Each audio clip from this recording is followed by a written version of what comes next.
Explanations of item 7A on the state of conservation of properties inscribed on the list of World Heritage in danger.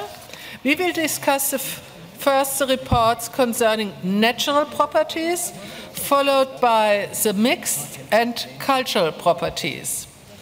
The World Heritage region will be presented in the same regional order as for item 7A. First Africa, then Arab states, Asia and Pacific, Europe and North America, Latin America and the Caribbean. Finally, as we have been doing for item 7A, over the past few days, in order to improve the transparency of our process, once we reach the relevant agenda item, I will first ask committee members who have requested a specific state of conservation report to be open for discussion to take the floor and explain the reason why they felt important to discuss the report. I will also ensure that we keep the debate focused on the specific issue raised. And now,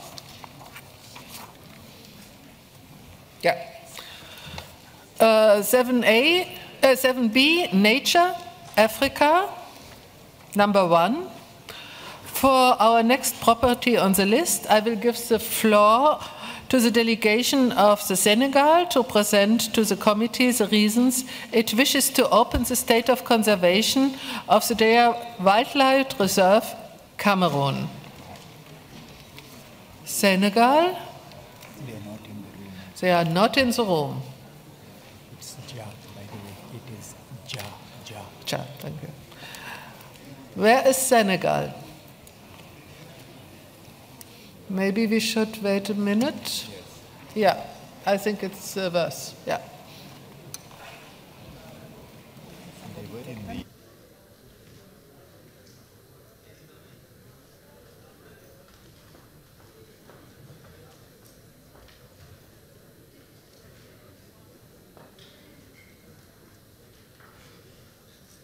Senegal is just arriving. No, he was there. He went out to bring them. Yeah. Yeah, okay. And I said, Senegal has the floor. So you have the floor now.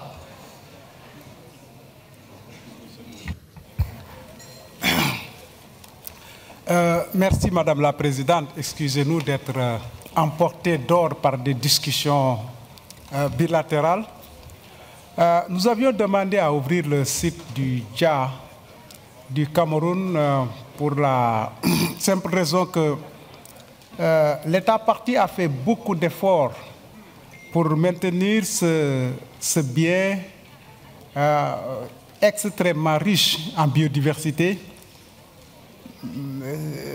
et qui se trouve être une zone de prédilection pour certaines espèces très emblématiques dans cette région d'Afrique.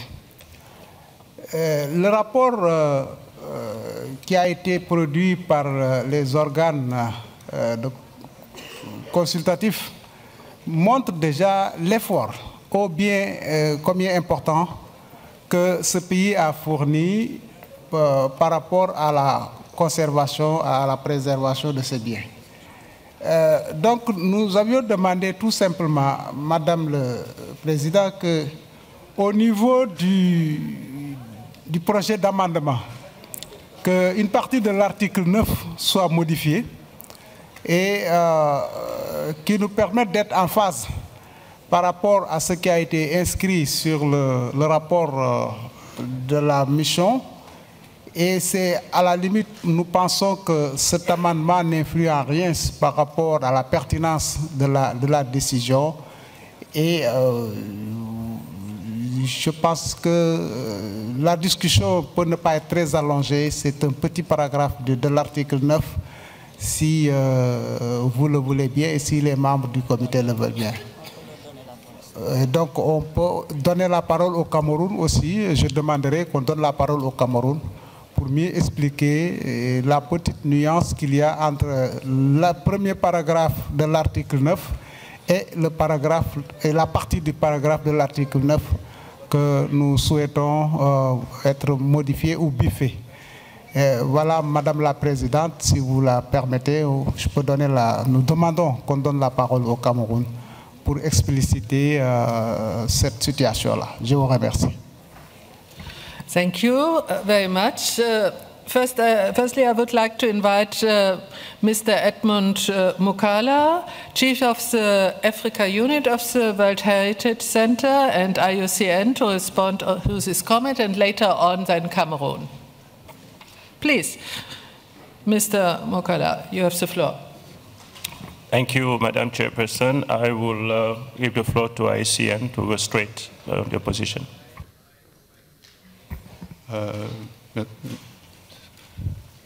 C'est bon? Merci Madame la Présidente. Je crois que si c'est une proposition de Sénégal d'une modification dans le projet de décision, peut-être c'est plus efficace si on peut voir la proposition et puis réagir aux propositions qui est fait dans la texte. Je crois à part de ça, pour tous les points, en général, du part du Sénégal, on est d'accord en fait sur l'analyse, mais c'est juste une question de voir la modification qui est proposée. Merci Madame la Présidente. Thank you. Now it's a question. Have the committee members any comments, or should we give the floor to Cameroon? No comments. So I give the floor to Cameroon. Yeah, please.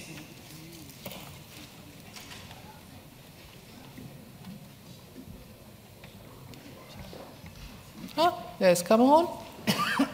Cameroon has the floor. She's just coming. Yeah, please. Merci, Madame la Présidente. Le Cameroun, comme certains pays de la sous-région, subit actuellement les exactions du groupe terroriste Boko Haram. En dépit de cette situation fort préoccupante qui ne favorise pas une mise en œuvre efficiente des actions programmées, nos efforts ont permis toutefois de finaliser les thèmes de référence de l'évaluation environnementale et sociale stratégique qui englobe tous les projets autour de la réserve de faune du Dja, en partenariat avec le bureau régional multisectoriel de l'UNESCO à Yaoundé. Aussi, nous sollicitons à présent une assistance internationale pour la réalisation de cette étude, conformément aux recommandations du comité. De plus, dans le cadre de cette évaluation conjointe, en vue de sauvegarder la valeur universelle de la réserve de faune du Dja, nous avons l'honneur, au nom des ministres ici présents, d'inviter une mission conjointe, Centre du patrimoine mondial et UICN sur le terrain au Cameroun. La présence cette année de deux ministres camerounais en charge de la culture et en charge des forêts et de la faune montre la détermination et la bonne foi du Cameroun à poursuivre des efforts déjà louables, consentis, tels que mentionnés dans le projet de décision. Je vous remercie.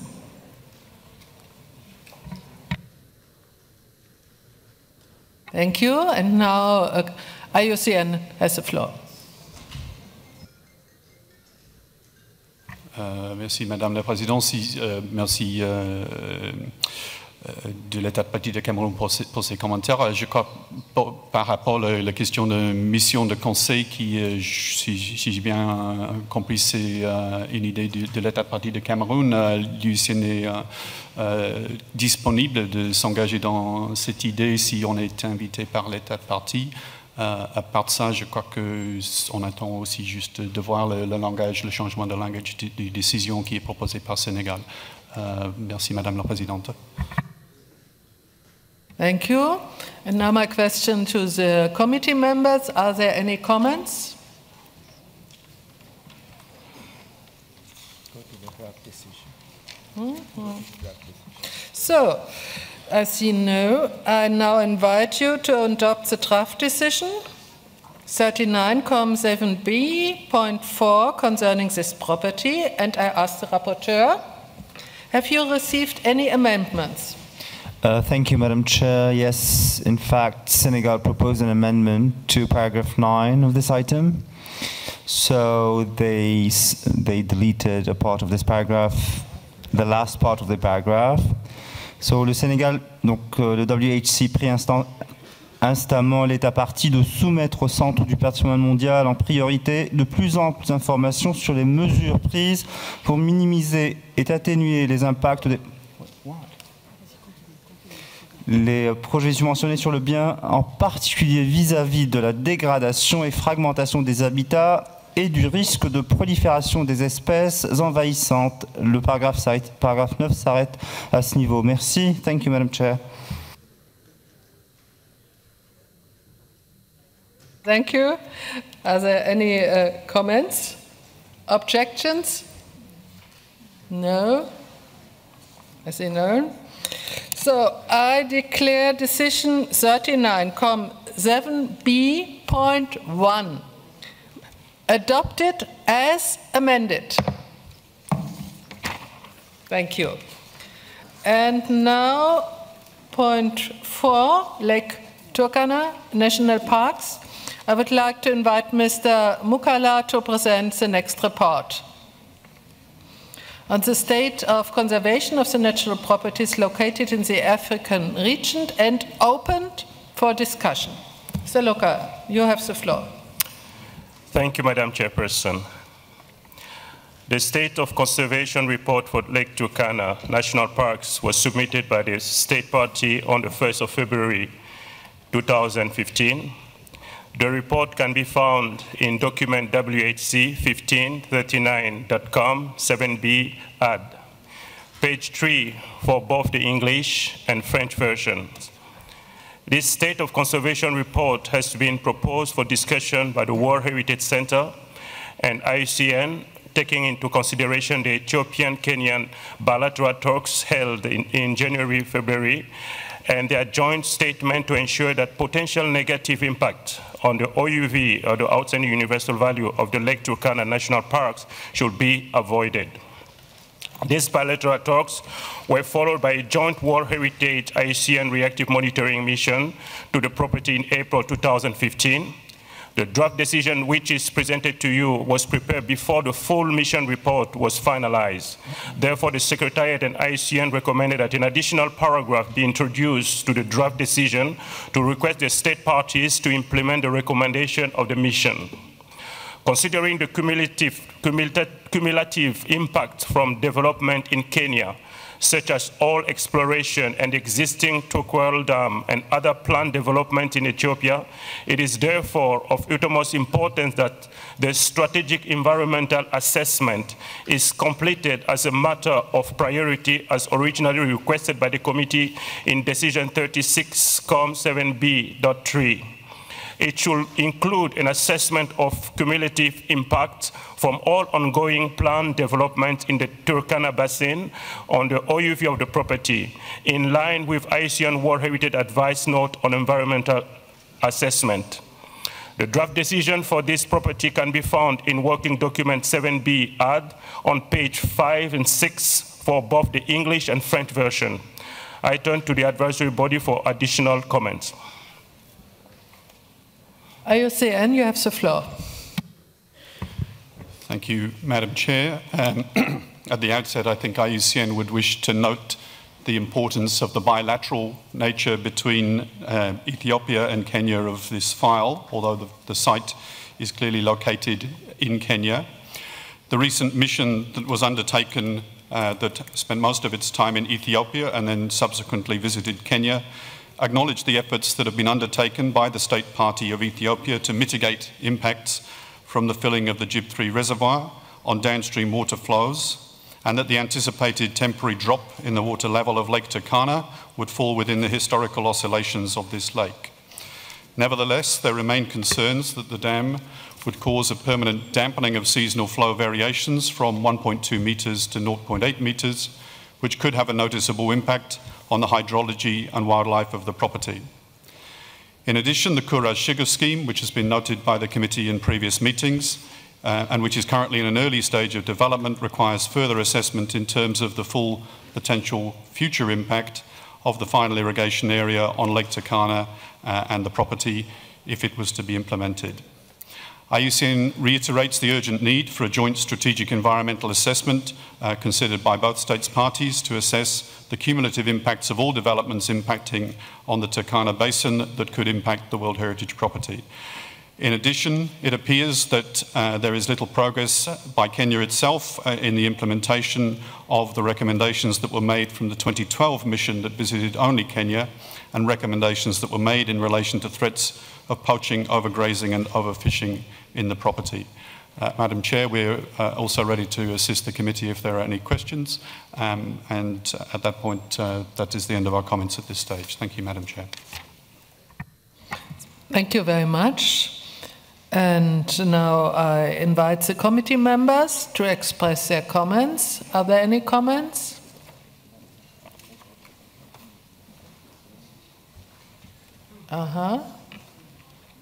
There's one. Poland, please. Poland, you have the floor.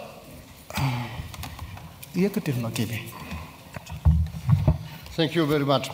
Well, the detailed analysis of the report of the reactive monitoring mission and the sources the report was based on, as well as additional data distributed lately by different sources, show without any doubt the hydrological consequences of the dam and this Kuras sugar scheme project.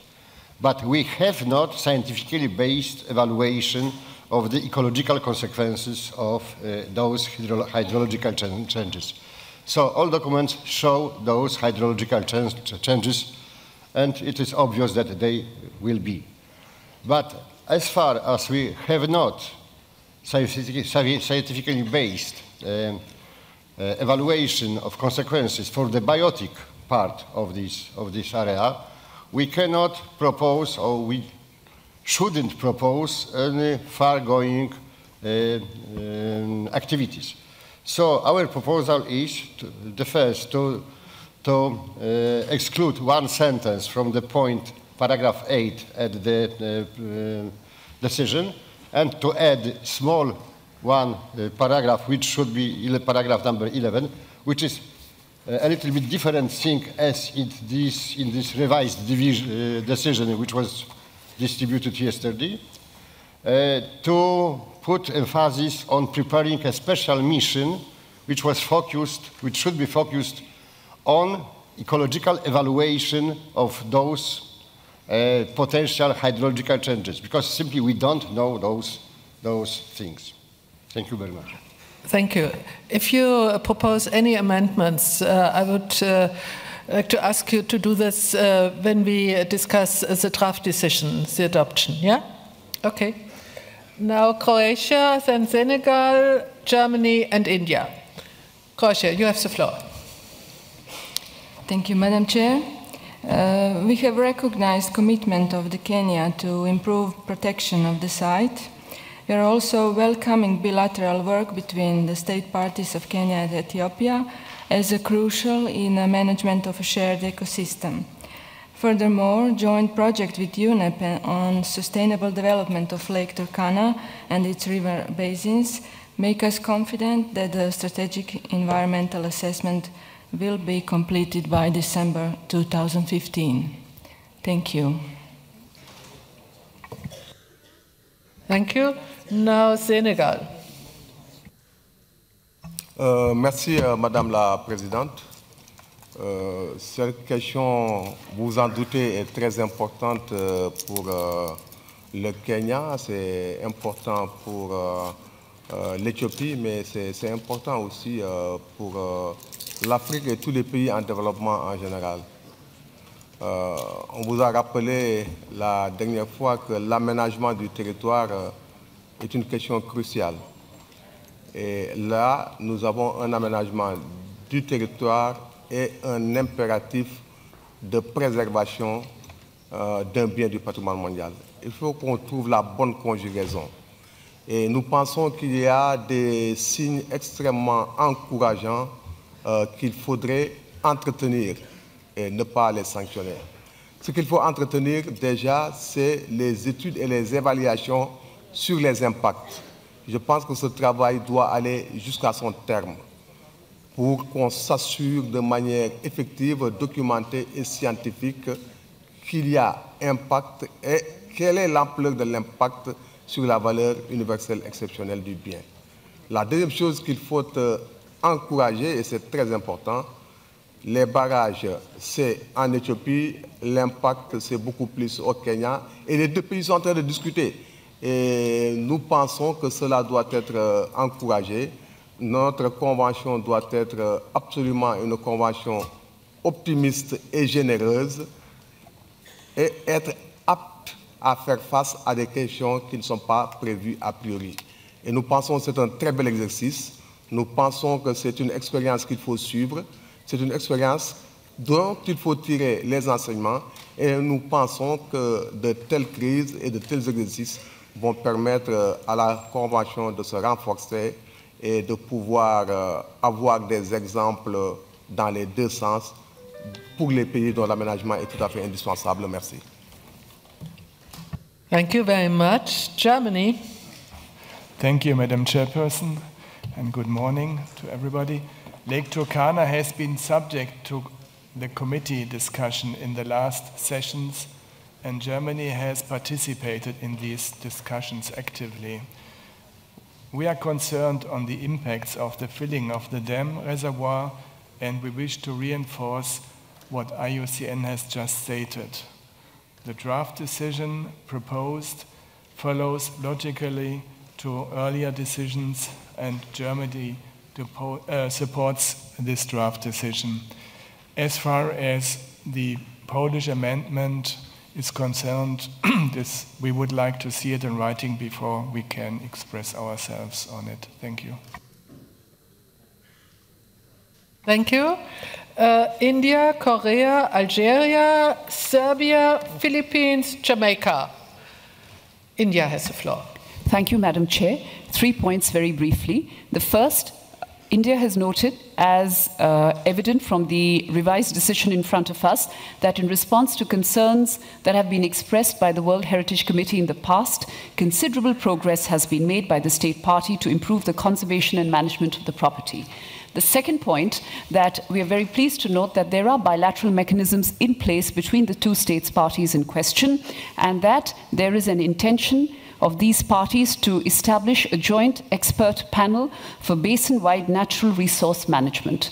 The short point being that when there are bilateral mechanisms in place, I think that is the best way to handle such issues. And finally, we also endorse the approach set out in the draft decision for submission of an updated report by the state party for examination by the World Heritage Committee in subsequent sessions. All up, Madam Chair, we do believe that we should be ready to adopt the revised draft decision as it is presented to committee members. Thank you. Thank you. Korea has the floor. Thank you, Madam Chair. First of all, the Republic of Korea would like to emphasize that we cannot ignore the necessity to strike a balance between development and the conservation of nature. However, for the Turkana Lake, we would like to join the concerns about the impact of a development project around the lake raised by previous speakers. So also, we would like to emphasize a strategic environmental assessment should be conducted as soon as possible to get all the information and ensure the findings about the situation and to have an entire picture of the current level of deterioration around the lake. Finally, we would like to appreciate a bilateral process going on between Ethiopia and Kenya, especially like our Indian delegation. We highly value two countries' efforts to set up a joint expert panel under the Joint Ministerial Commission. We believe that this is a very good effort to resolve issues that could evolve into conflict between two countries. And this bilateral framework is very important to prevent such a conflict, especially related to the World Heritage, from evolving into further potentially explosive conflict. So also we believe this effort is in line with the philosophy of the UNESCO and the philosophy of World Heritage Convention. Thank you. Thank you. And now Algeria, you have the floor. Merci, Madame la Présidente. Nous sommes toujours à la recherche d'un équilibre entre le développement et la conservation. C'est une préoccupation constante à laquelle nous sommes toujours confrontés, et le lac Turkana en est un exemple. Cependant, nous notons avec satisfaction l'aboutissement des discussions entre le Kenya et l'Éthiopie, qui ont été entérinées par un rapport conjoint qui rend compte de certains éléments encourageants. Nous notons cette évolution depuis la 38e session. Nous espérons qu'ils permettront de répondre utilement aux recommandations du comité. L'État partie est encouragé à poursuivre le dialogue et à mettre en œuvre le projet conjoint, notamment celui du PNUE sur le développement durable du lac Turkana et ses bassins hydrographiques, et qui pourrait à terme donner des résultats concluants. Il est encouragé également à réaliser toutes les études d'impact qui sont demandées. D'autre part, l'initiative prise par l'État partie de créer un groupe d'experts conjoints pour la gestion des ressources naturelles est un signe très positif. Au regard de ces éléments, la délégation algérienne propose de donner un temps à l'État partie afin qu'il poursuive le dialogue pour asseoir une collaboration effective pour la protection du bien et répondre aux recommandations émises par le comité, aux exigences des organisations consultatives et en en faisant rapport à la 40e session. Merci, Madame la Présidente. Thank you. Now, Serbia.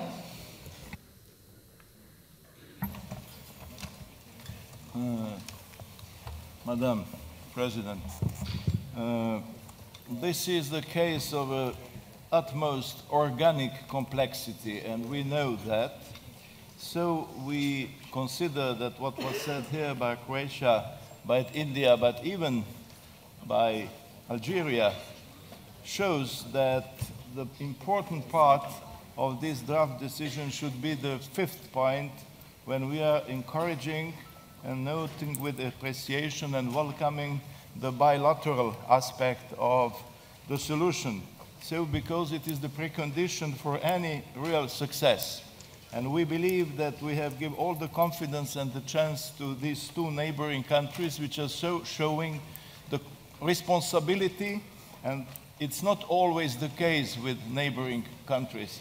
So I think that we have all the reasons to believe that they will fulfill everything that is requested, and so we support the draft decision with the emphasis on the bilateral aspect, which should be highlighted and commended. Thank you very much indeed. Thank you. Now, Philippines has the floor, and then Jamaica, Finland, and Portugal. Philippines, please. Thank you, Madam Chair, and good morning. The Philippines notes with appreciation the tremendous effort of the state's parties to ensure that the OUVs of the property are protected, particularly the increased constructive bilateral discussions between the state's parties. We welcome their intention to establish a joint expert panel for monitoring basin-wide natural resource management. We wish to underscore the urgency of completing the strategic environmental assessment, as it would, among others, provide guidance in mitigating the cumulative impacts of all ongoing and planned developments in the Turkana Basin.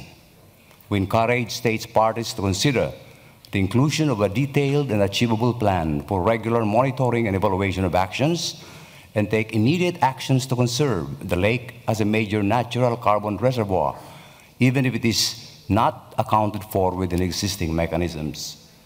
The states parties may also wish to consider undertaking a self-evaluation employing concrete performance indicators that clearly outline what each can realistically achieve without additional funding from outside sources.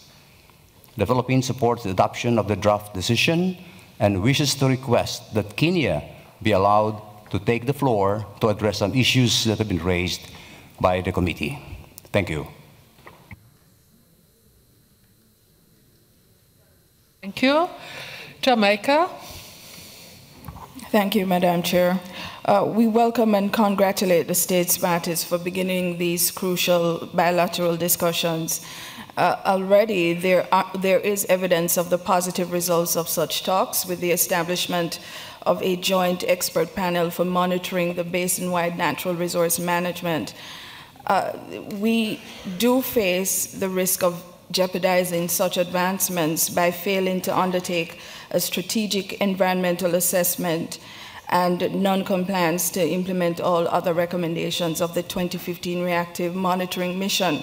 We support the statements presented by IUCN, and we would also wish to hear from the state parties about the possible challenges that may be preventing their responding to the issues presented. Thank you. Thank you. Finland and then Portugal, Turkey, Vietnam, Kazakhstan. Finland, you have the floor. Madam Chair, very briefly, Finland joins India and supports the revised decision. Thank you. Thank you. Very short. Portugal. Thank you, Madam President, and good morning. Portugal fully shares the position expressed by India and thus the one expressed by Finland. Thank you. Even short. Turkey. Good morning, everyone. Turkey appreciates the cooperation is continuing between two state parties. Last year we had the detailed discussion, but this year's the monitoring mission provided most updated information.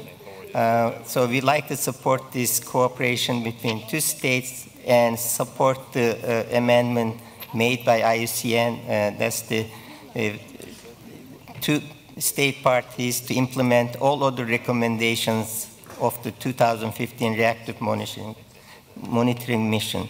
So we are in support of this new draft decision. Thank you. Vietnam. Bonjour Madame la Présidente. Madame la Présidente, le Vietnam partage les inquiétudes exprimées par les organes consultatifs et soucieux de la nécessité d'avoir des études d'assessment de l'impact du projet de développement sur le bien. Nous souhaitons souligner à quel point nous nous félicitons et encourageons le dialogue qui va dans le bon sens entre le Kenya et l'Éthiopie. Nous sommes de l'avis que ce processus doit être assuré pour permettre d'assurer l'équilibre entre le développement et la conservation. Avec ça, le Vietnam s'associe pleinement à ce qui a été dit par l'Algérie et se prête à soutenir le projet de décision. Je vous remercie, Madame la Présidente. Thank you. Kazakhstan. Thank you, Madam Chair. My delegation welcomes commitments made by state parties since the last committee meeting, and we welcome intention of establishing a joint expert panel which may lead, of course, to appropriate management. And at the same time, we welcome also a statement by IUCN, and we support the revised decision as it is. Thank you. Thank you. Malaysia. Thank you, Madam Chairman. Like my colleague from Portugal, Malaysia also would like to be brief. We would like to share the same position as expressed by my earlier colleague from India, Algeria, Serbia, and Jamaica. Thank you very much. There are some questions, so I would like to give the floor to Kenya and Ethiopia. Kenya first. Where is it? Please, Kenya, you have the floor. Thank you, Madam Chair. And since this is the first time we are taking the floor, we want to express our gratitude to the government and state party of Federal Republic of Germany and the state of North Rhine-Westphalia for a wonderful welcome to this city. First, we have a joint statement that will be read shortly by Ethiopia regarding this property. But one of the things that we want to express here is that, as you know, poaching is an international problem and led by cartels, and Kenya is doing everything possible to stem this problem. In the last few weeks, we have mobilized a joint force of a paramilitary group and the Kenya Wildlife Force to try and stem this problem, and we hope we will succeed in stemming this problem of poaching and illegal artisanal fishing at this property. Thank you. Thank you. And now Ethiopia has the floor. Ethiopian?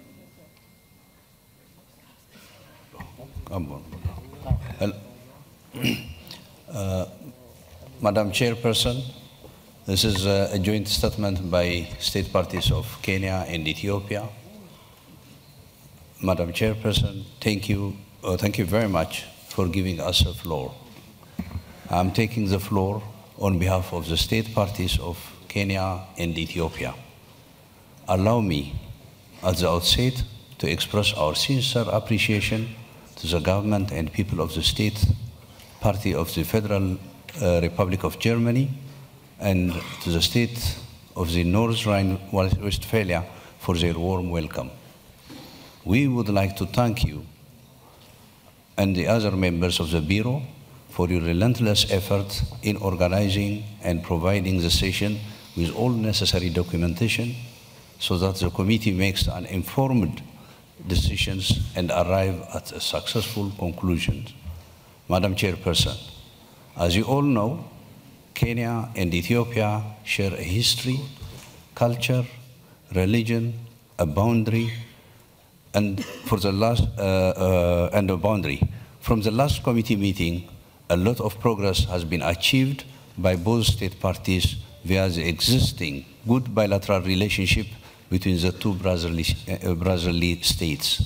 There are a joint bilateral meeting in Ethiopia. There was a joint bilateral meeting in Ethiopia in February, whose report is before the committee. Secondly, Ethiopia invited the joint WHC, IUCN, retroactive monitoring mission in April as per the request of the committee. We noted with appreciation that the joint WHC IUCN reactive monitoring mission report did not suggest the site to be in the list of danger.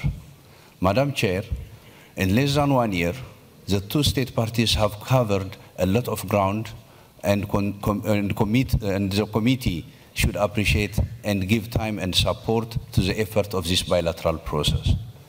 The members of the reactive monitoring mission can attest to the resource-intensive nature of the mission, and as such, the two state parties need a lot of resources to carry out the strategic environmental assessment, which involves travel by air, the vast areas to be covered is equivalent to the size of Switzerland. Madam Chairperson, we fully remain committed to the ideas of the Convention, and we jointly remain committed to preserving, protecting, and conserving the outstanding universal value of Lake Turkana for the benefit of the future generations of the two countries and indeed the whole world. We appreciate all those who took the floor and encourage both countries to continue to address the issue at hand. In this regard, we appeal to the committee to support the revised draft decision as it appears for discussion. Thank you, Madam Chairperson. Thank you. Kenya and Ethiopia. I now invite you to adopt the draft decision. It has been circulated. I remember that Poland announced an amendment. So I ask the rapporteur, have you received any amendments? Thank you, Madam Chair. Yes, in fact, I received 2 groups of amendments on this item of the agenda. Thank you. Donc voilà. C'est pas ici. What's happening here? It will come.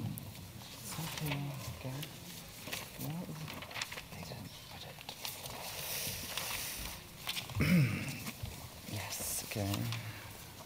Okay, starting with the amendments represented from one side, on the first, on the one hand by Senegal, on the other hand by Poland. So paragraph 6, Senegal suggests to delete paragraph 6 of this item, and the previous paragraph 7 becomes, according to Senegal. Donc le comité du patrimoine mondial prend note avec préoccupation de l'absence de progrès accomplis dans la réalisation par les États parties d'une EES, donc d'une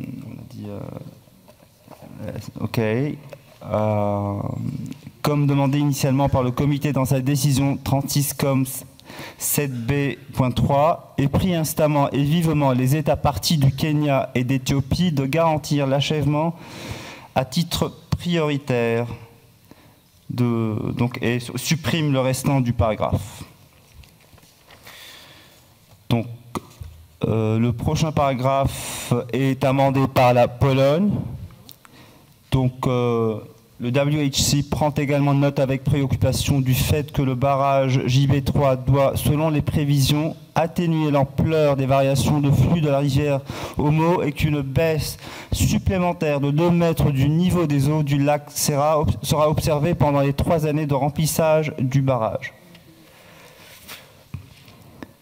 Le Sénégal propose donc d'amender le paragraphe 9, de supprimer le paragraphe 9 actuel, donc à ce qu'il devienne, donc le WHC prend également note que le barrage IB3 aura, pendant les 3 années de remplissage, atténué l'ampleur des variations dans la limite de la fluctuation naturelle de 5 mètres observée durant les 20 dernières années.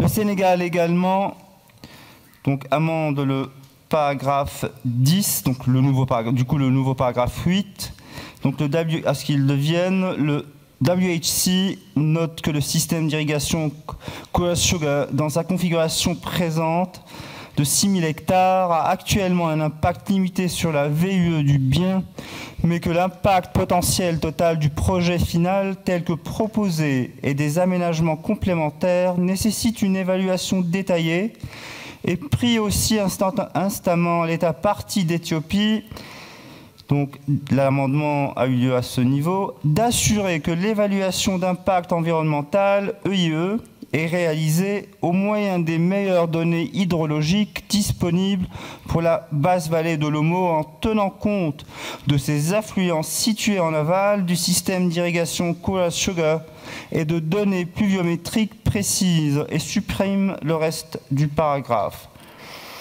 Donc on passe au paragraphe 11, donc previous paragraph 11 et actuel le paragraphe 10, le nouveau paragraphe 10, qui est cette fois-ci ajouté par la Pologne. Donc la Pologne propose d'ajouter un nouveau paragraphe 10.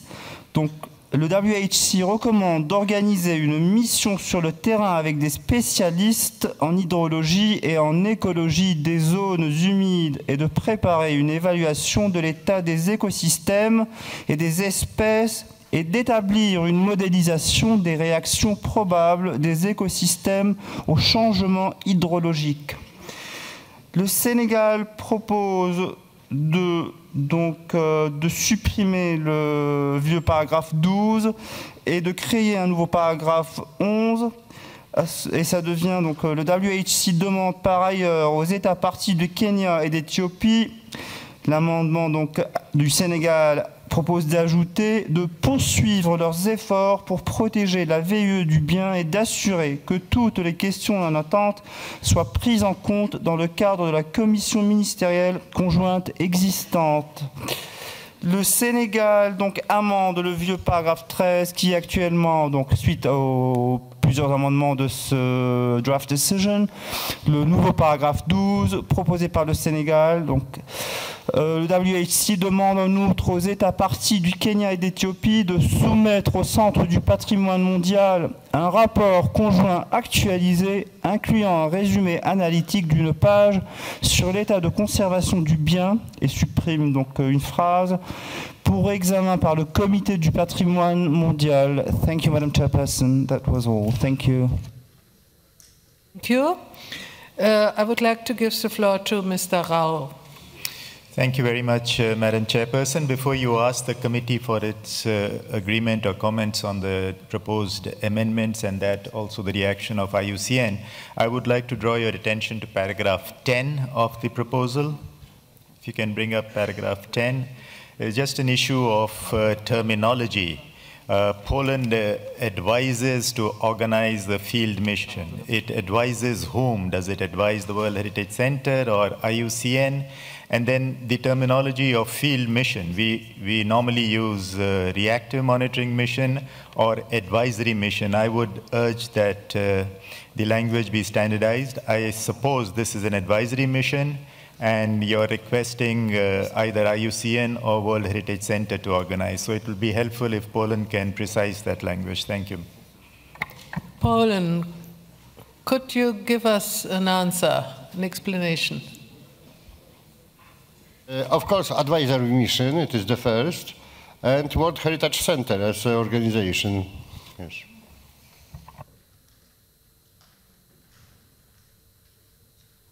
Yeah. Okay. Now I ask the committee members, are there any comments?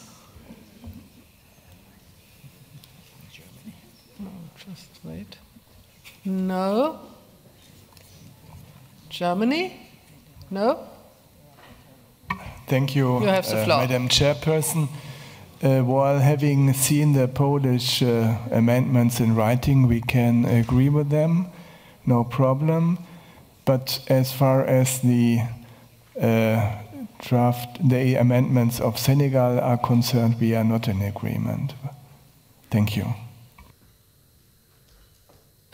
Please, could you explain, Ambassador Wabs, does it mean all amendments of Senegal or only some? Yes, all. Thank you. And now Portugal has the floor. Thank you, Madam President. Just a question of clarification, because I didn't see. I believe that's on paragraph 12, Senegal, where there's a request for a report, and the date of the presentation of the report, I believe, has been deleted, and it stays. It seems to be. It stays open-ended. So, is there no limit to present this report? Can they present it in 16, 17, 20, 25? Thank you. That's a very good point, thank you. And now Senegal has the floor. Maybe you could answer this point and the others. Senegal?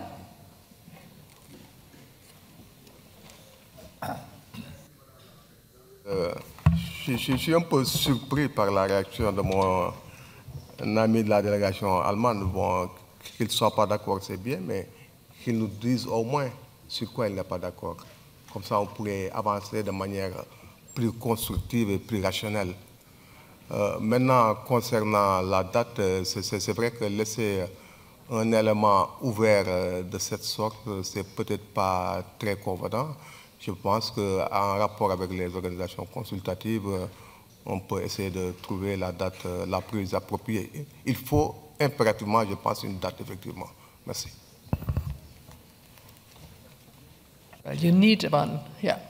Please, Germany has the floor now. Thank you, Madam Chair.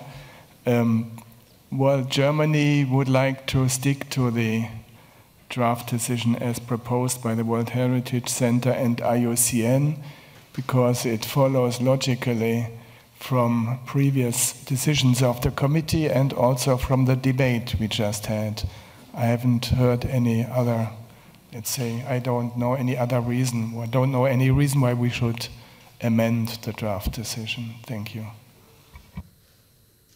Well, first I'd like to ask IUCN for a date and some comments maybe, and afterwards Finland.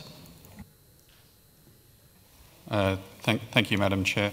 Perhaps I could just address the points of logic in the decision as it was redrafted, and then the parts that seem to be in the deletions. We don't have the written version in front of us, so I'm just recalling what was put through the screen. So the first point of logic in any approach to development is, as far as we possibly can, that we seek as a general principle to see assessments completed before implementation takes place, because clearly once implementation takes place it's much more difficult to address issues. So the first principle has been focused around what I think was noted by many members of the committee around the strategic environmental assessment, and also the very welcome establishment by the two states parties of a scientific group that can seek to move forward with a scientific consensus between the two states parties. So that's the reason for the language that was related to the strategic environmental assessment. The second point, which seems to be deletion, is standard language. In one of the paragraphs, if I recall, it's either new 6 or old 7, which is the normal language which we've been adopting to constrain to constrain considerations of environmental assessment. Yes, it's new 6 in Senegal's numbers just on the screen in the English and the French now. And the point of this language is that we have issued a note as IUCN to try to encourage approaches to environmental assessment to be focused on outstanding universal value. And one of the points that sometimes has been put is that if we don't do that, we can start to comment on issues that are much broader than the focus of this convention, which is on the outstanding universal value of World Heritage Sites. So that is standard language, and it's intended to be helpful because it guides the process towards a focus on what is the concern of this committee, and equally it means we don't need to start to consider broader issues that are not focused on outstanding universal value. The other deletion that I noted here, and the last point I would make, which is I think exactly the point that Portugal made in the last paragraph, is that this is a different, in old 6 but also in the last paragraph there is currently a proposed deletion again of standard language related to timescales, and clearly whilst this is a bilateral process, it's a World Heritage Site and the World Heritage Committee has a clear role to play in regard to the relationship with the convention. And so we had, in making the decision that we'd put forward, proposed that there should be, particularly noting that the mission had been implemented very late in the cycle, and we know that it's come to the committee late in the cycle, and a revised decision was proposed by the Centre and ourselves also soon before the meeting, that next year was a prudent moment to see a further report from the two states parties, in the hope that there would be a significant advance with the strategic environmental assessment, and also because the joint scientific group is now in place to do its work, and so there is a joint body that can provide further advice on behalf of both states parties to the committee next year. The last reason I would note for the proposal for a report next year is just, if I mentioned the issues that are focused just in Kenya, and the fact is the majority of the reporting that we have had this year, including the state party report from Kenya, has been focused on the bilateral process associated with the dam development in Ethiopia, but there are a range of other issues that exist in Kenya, and it will be very helpful for Kenya in the next cycle to provide some written update on those issues as well, because whilst the GB3 dam has been a central focus of the discussion, it is not the only issue, and so in this regard 2016 also seems a prudent date to adopt for a further report, because it means the issues in Kenya can also be reported. If I can summarise that, Madam Chair, then we felt there was a strong logic to put forward in the revised draft decision that that has been put forward by the Centre and IUCN, and in terms of dates, we would propose a further report to the committee's session next year to hope that we make some significant progress on the issues that you have been discussing and on which there seemed to be substantial consensus in the debate. Thank you, Madam Chair.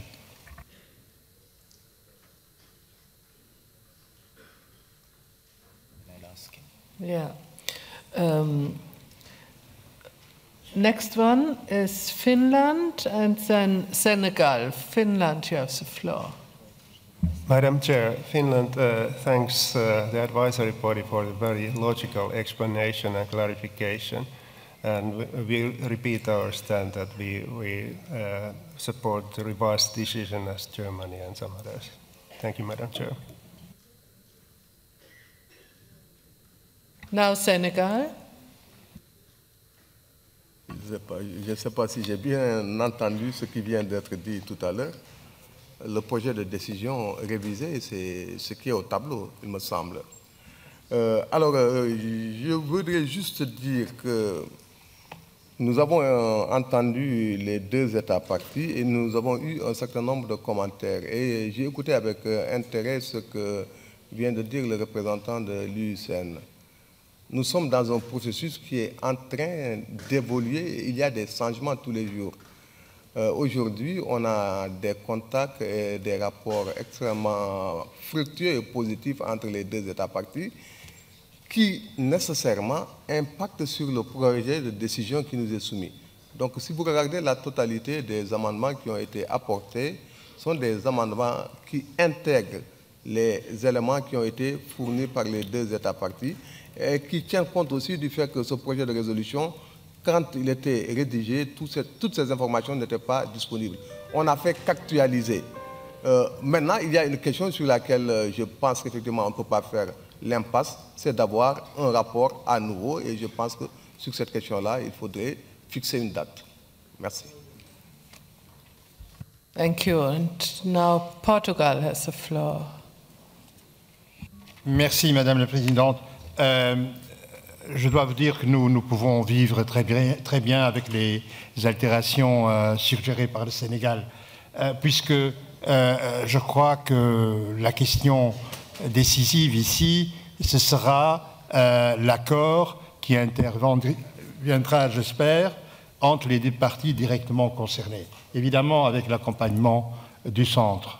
Donc, indépendamment des questions de logique, qui sont toujours pertinentes pour quelqu'un comme moi qui se prétend cartésien, mais je crois que dans ce cas-ci, nous pouvons très bien les accepter. Mais il faut faire attention parce que avec les coupures, il y a des paragraphes qui ont un peu perdu leur sens. Par exemple, le paragraphe qu'on voyait tantôt, le sujet a disparu, le 6, si on peut le nouveau 6, je crois. Attendez, oui, voilà. C'est que et la partie en noir, les États partis du Kenya et de l'Éthiopie, c'est de garantir l'achèvement à titre prioritaire. L'achèvement de quoi? Voilà. Il manquait un bout de phrase. Merci. Thank you. Good. Now I'd like to ask IUCN, could you tell us precisely which amendments you could accept and which not, point by point? Thanks, Madam Chair. It's probably best to just then go through point by point and comment as they come up on screen. So if we could just move, I can explain the decision. I mean, if I may, just to respond, I feel in this process it's our role to advise you, and it's not for us to say what we do or don't accept. We can tell you what we do or don't find helpful. I think the point of the logic of deleted 6 was to note the logical sequence of which the committee has previously requested to have a strategic environmental assessment before impounding begins. I think we would see it in the hands of the parties, the committee members, to decide how they feel about this paragraph. I don't wish to campaign on it. On previous 7, which is the lower part of the screen in both the English and the French. There are two points here. The first is a deletion of standard language, which we regard as helpful to states parties because it constrains environmental assessments to outstanding universal value. So our proposal on that would be to retain it because it is helpful to constrain the environmental assessment, and it's helpful to Ethiopia and to in particular that would be the case, but we don't wish to campaign on that. The 1st of February 2016 deadline proposed is really to note the need to reach a conclusion on the strategic environmental assessment given the advanced state of implementation of the dam. So we would propose the committee adopts a deadline, and the deadline is as short as possible. And again, we feel that language would be useful to retain in item 7.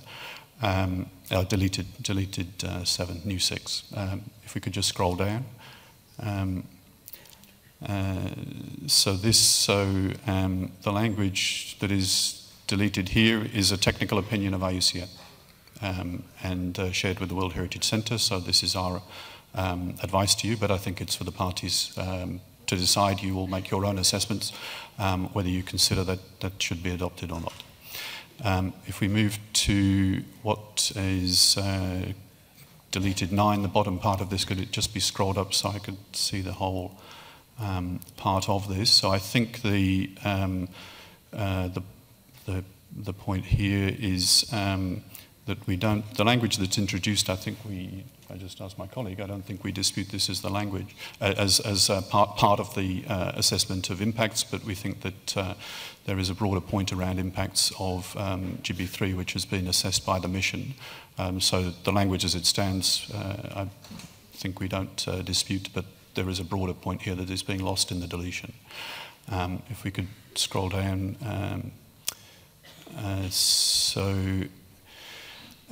The two deletions here, again, have the effect, firstly, the Kuraz sugar scheme, which eventually is proposed to extend to over 100,000 hectares, if my memory serves me correctly, but is only a smaller part of that has been implemented. The first deletion removes the principle that it is good to have an environmental impact assessment before full implementation. So we would argue that is helpful to retain.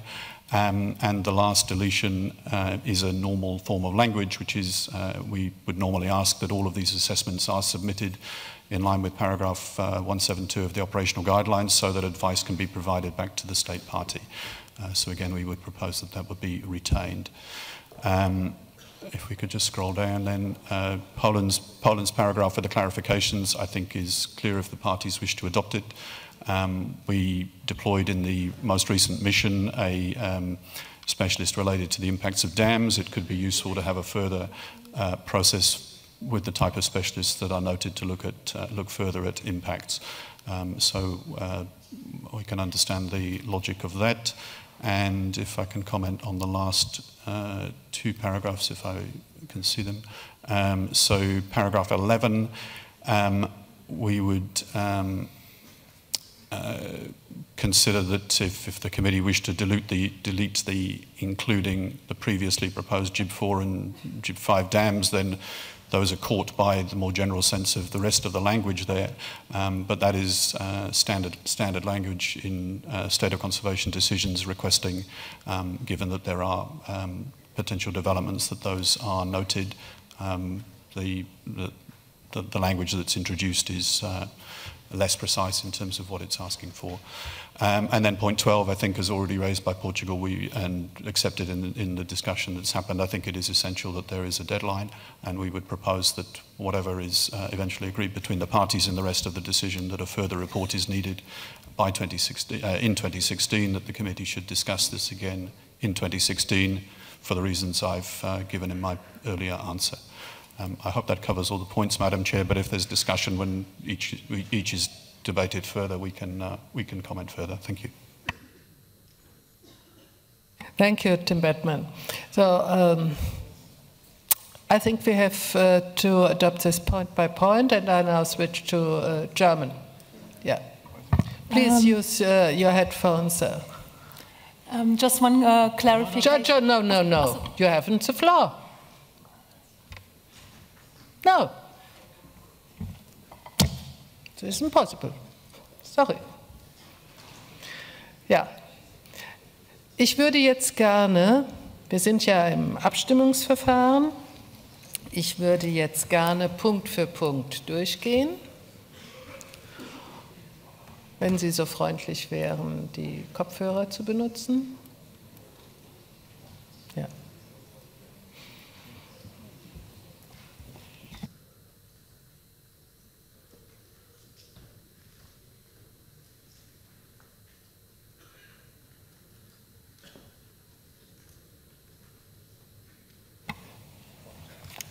I now speak in German. Okay. Ja, so it's easier. Ja. So. Sind alle versorgt mit den Kopfhörern? Dankeschön. Ich rufe den ersten Punkt auf. Der ist unproblematisch. Den zweiten ist unproblematisch. Den dritten ist unproblematisch. Den vierten ist ebenfalls unproblematisch. Den fünften. Und jetzt kommen wir zu dem bisherigen zweiten Teil von 5, der 6. Der soll gestrichen werden. So, dazu brauche ich Kommentare, wie sie dazu stehen, zu dieser Veränderung bei Punkt 5. Stimmen Sie mit der vorgeschlagenen Änderung überein? Das heißt, die Streichung, die Senegal vorgenommen hat. Den sehe ich. Nein, keine. Dann gehe ich davon aus, dass es keine Einwände gibt und damit die Streichung so. Finland and Germany. Bitte. First Finland. Madam Chair, we would like to have this as it stands in the revised decision by draft decision by World Heritage Center and the IUCN, and we don't want to have these amendments. And I hope that it would be clarified what is the difference between revised decision and amended decisions, because there is some confusion. Thank you, Madam. Germany? Yeah, thank you. Thank you also to Finland for this clarification. The amendments proposed by Senegal, we have seen them only now on the screen. They're very late. So, we, as Finland, would like to stick to the revised decision as proposed by World Heritage Center and IUCN on the blue paper in front of us. Thank you. Jetzt kommen wir zu einer etwas schwierigeren Situation, und da wäre ich sehr dankbar, wenn uns der Legal Advisor helfen könnte.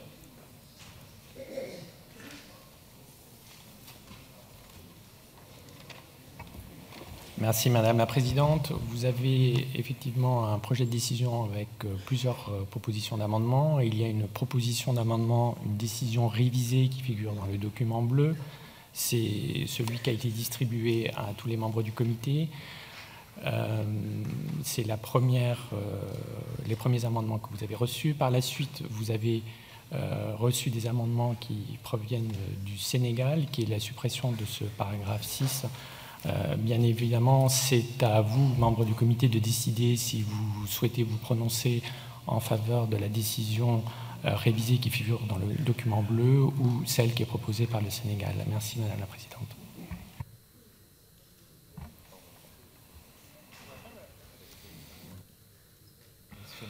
So, dann gehe ich nochmal zurück auf Finnland.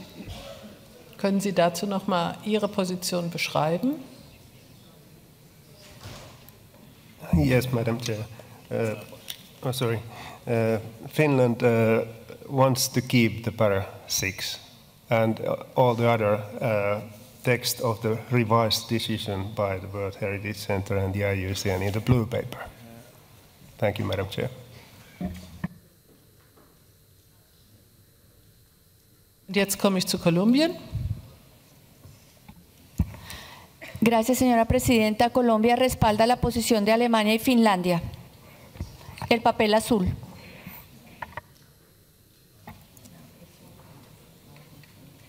Okay.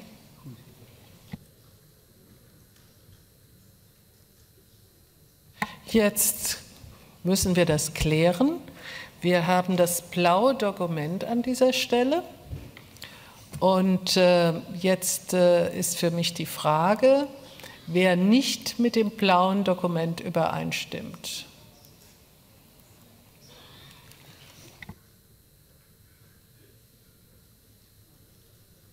Ich sehe Vietnam. Chair, I don't raise my flag to say that we don't agree with the blue paper. I just want to make an intervention at this, I believe, crucial moment. I think the story here is that there is a dam, a project dam in Kenya, in Ethiopia, and that may impact negatively in the property of our humanity in Kenya. But the two countries are working very well together to have a good Entschuldigung, darf ich Vietnam einmal unterbrechen? Wir sind jetzt schon im Abstimmungsverfahren, nicht mehr in der grundsätzlichen Diskussion, sodass Sie sich mit Ihrer Äußerung auf diese Punkte in der Abstimmung beziehen sollten. Und die Frage war, wer an diesem Punkt nicht mit dem blauen Dokument übereinstimmt. Könnten Sie das beantworten oder wollen Sie dazu keine Stellung nehmen? Yes, please, Madam Chair. I wish to answer that, but in another way. I think that Senegal proposal has its points, but perhaps the way it presented may threaten us because it do it so massively, and it's at such short notice. So what I suggest is that perhaps let the country concerned sit together and to come up with appropriate version. That saves the time for our committee. That is the proposal of Vietnam. Thank you, Madam Chair. Thank you. That could be helpful. Portugal. Thank you, Madam President. I really don't understand what all the fuss is about, because it's very clear for me. There was a revised proposal presented by IUCN, and then there were, as usually happens, amendments put forward by Senegal, independently of the color of the paper. So, to answer your question, we can live, as I said, with the amendments proposed by Senegal, and that is the issue. Can we live with the amendments, or can we support, or do we reject the amendments put by Senegal? We can live with them. Thank you. Jetzt habe ich Polen. Well, in blue paper there is no Polish proposal, so we should probably discuss what is written on the screen, point by point. Jetzt habe ich Peru.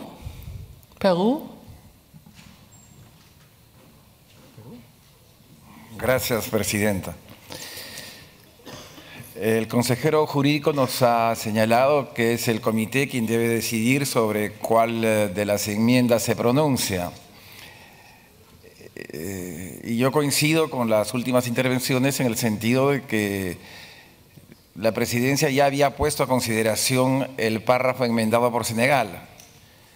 Y creo que debemos pronunciarnos en primer lugar sobre ese párrafo. Gracias, Presidenta.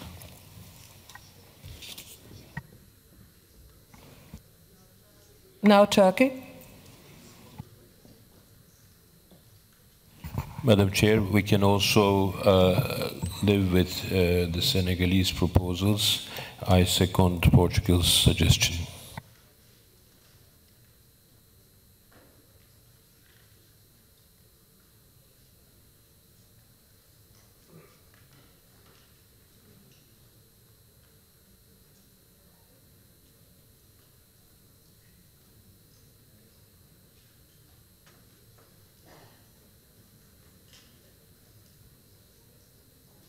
Ja. Wir haben gerade noch mal uns kurz verständigt. Also wenn ich das richtig hier sehe, haben wir 3 Komiteemitglieder, die nicht dieser Auffassung sind. Und alle anderen sind der Auffassung, dass man diesem Vorschlag von Senegal folgen könnte. Jetzt schaue ich noch mal die 3 Komiteemitglieder an, ob sie unter diesen Umständen das doch mittragen könnten.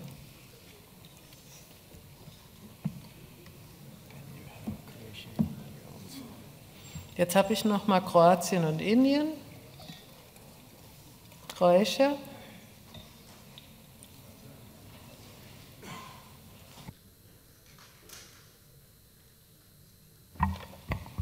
The Croatian delegation would like to support the intervention made by Germany, Finland and Colombia. Thank you. Jetzt haben wir 4. Jetzt schaue ich auf Indien. Madam Chair, thank you very much. We would support the amendment made by the delegation of Senegal and others. Thank you. Also dann haben wir 4. Philippines. Thank you, Madam Chair. My delegation would like to support the Vietnamese proposal that the parties concerned will have some kind of a meeting to thresh the issues. Thank you.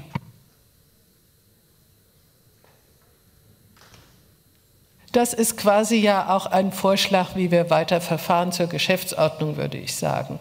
Und ich würde gerne dann diesen Vorschlag aufgreifen. Wenn alle damit einverstanden sind, würde ich diesen Punkt gerne, also die endgültige Fassung des Beschlusses, noch einmal zur Beratung zurückgeben an die beiden Staaten. Ich glaube, das wäre vernünftig und dass wir jetzt diesen Punkt unterbrechen und dann noch einmal aufgreifen. Können wir so verfahren? Ich sehe. Bitte? Ja. Also das ist ja eine Selbstverständlichkeit, dass wir dann die Advisory Bodies dazu nehmen, denn wir können jetzt hier lange diskutieren und abzählen, wie viele dagegen sind. Ich glaube, die Argumente müssen noch einmal intensiver untereinander ausgetauscht werden. Ich kann die Bedenken an der einen Stelle nachvollziehen, ich sehe aber auch die Argumente auf der anderen Seite. Und nachdem wir alle so sehr betont haben, wie wichtig es ist in diesem Zusammenhang, dass die beiden Staaten einen engen bilateralen Kontakt haben und dass dieser sich ja sehr bewährt hat, setze ich jetzt darauf, dass man diese gute Zusammenarbeit auch nutzt, um zu einem gemeinsamen Vorschlag zu kommen unter Einbeziehung von IUCN.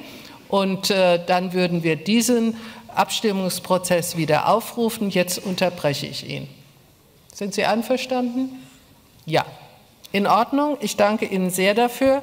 Und ich glaube, wir werden dann auch ein gutes Ergebnis haben.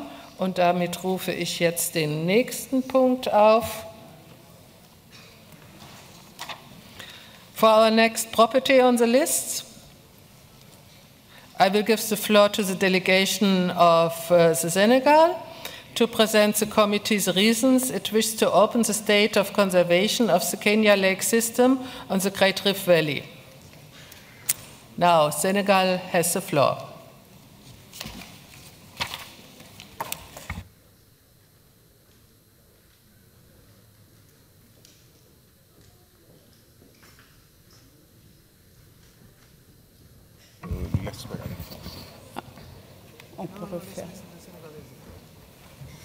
Madame la Présidente, nous voudrions vous demander d'examiner juste le point suivant, le temps que l'expert regagne la salle, s'il vous plaît. Merci.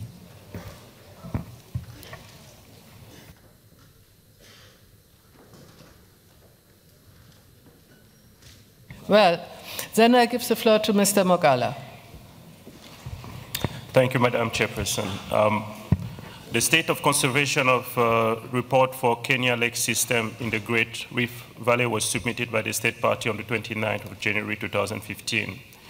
The report can be found in document WHC1539.com 7B, page 14 for both the English and French versions. This state of conservation report has been proposed for discussion by the state party of Senegal.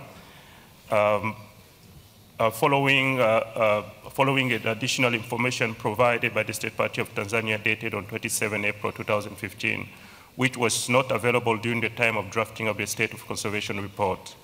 In its letter, the state party of Tanzania report that the soda ash factory and Lake Natron is only at an investigation stage and will be subject to an environmental impact assessment. The state party has also requested that the reactive monitoring mission proposed in the draft decision will be postponed before the environmental impact assessment has been completed and decision made on the construction of the plant. So the draft decision for this property can be found in the working document 7B add on page 16 and 17 for both the English and French version. Based on the new information received, an amendment of the decision is therefore proposed. Thank you, Madam Chairperson. Now I give the floor to IUCN.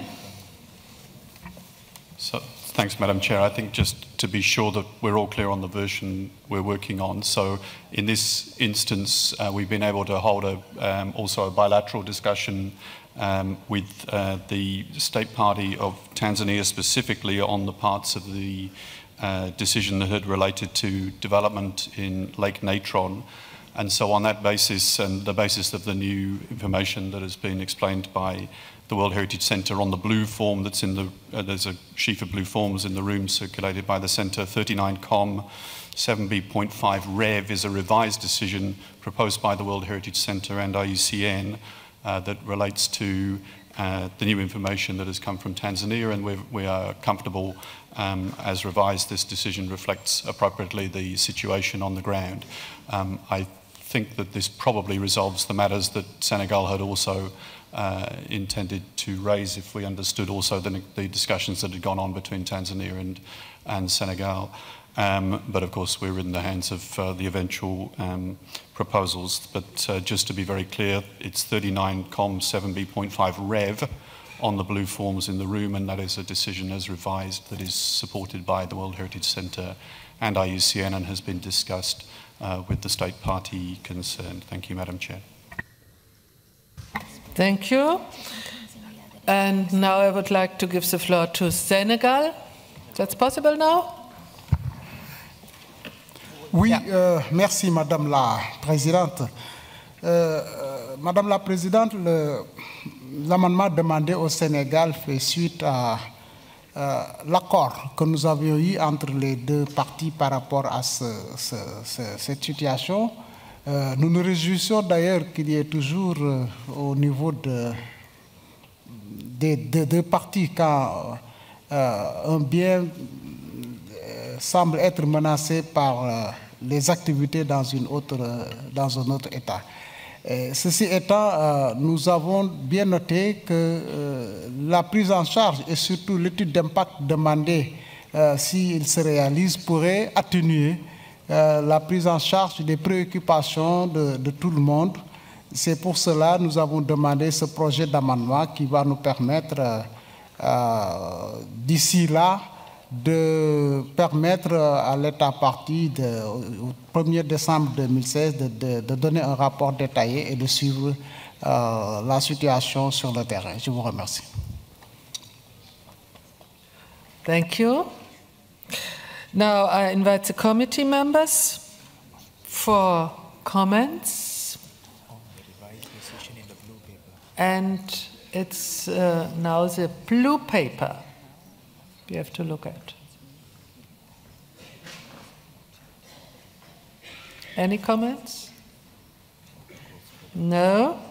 So now I could invite you to adopt the draft decision, 39Com 7B.5 in the blue version. Rev. Yeah. And I ask the rapporteur. So the blue version is the version with the amendments, so it's all right. Yeah. Okay. The blue version, yes, is the version of the amendment, yes. But there's from whom? But there's a revised version of this amendment presented by the World Heritage Centre and IUCN to this, the paragraph 6 and 8 and 9 to this item of the agenda, and the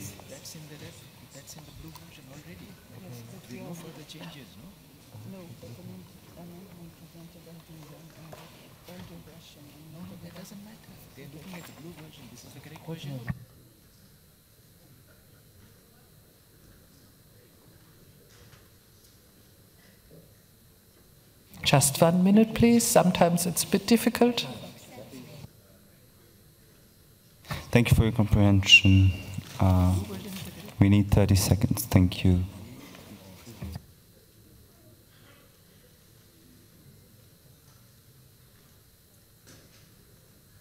Okay. Thank you for your comprehension, your patience, committee members and the Assembly. So we have, you have in front of you the blue version presented by the World Heritage Center and IUCN.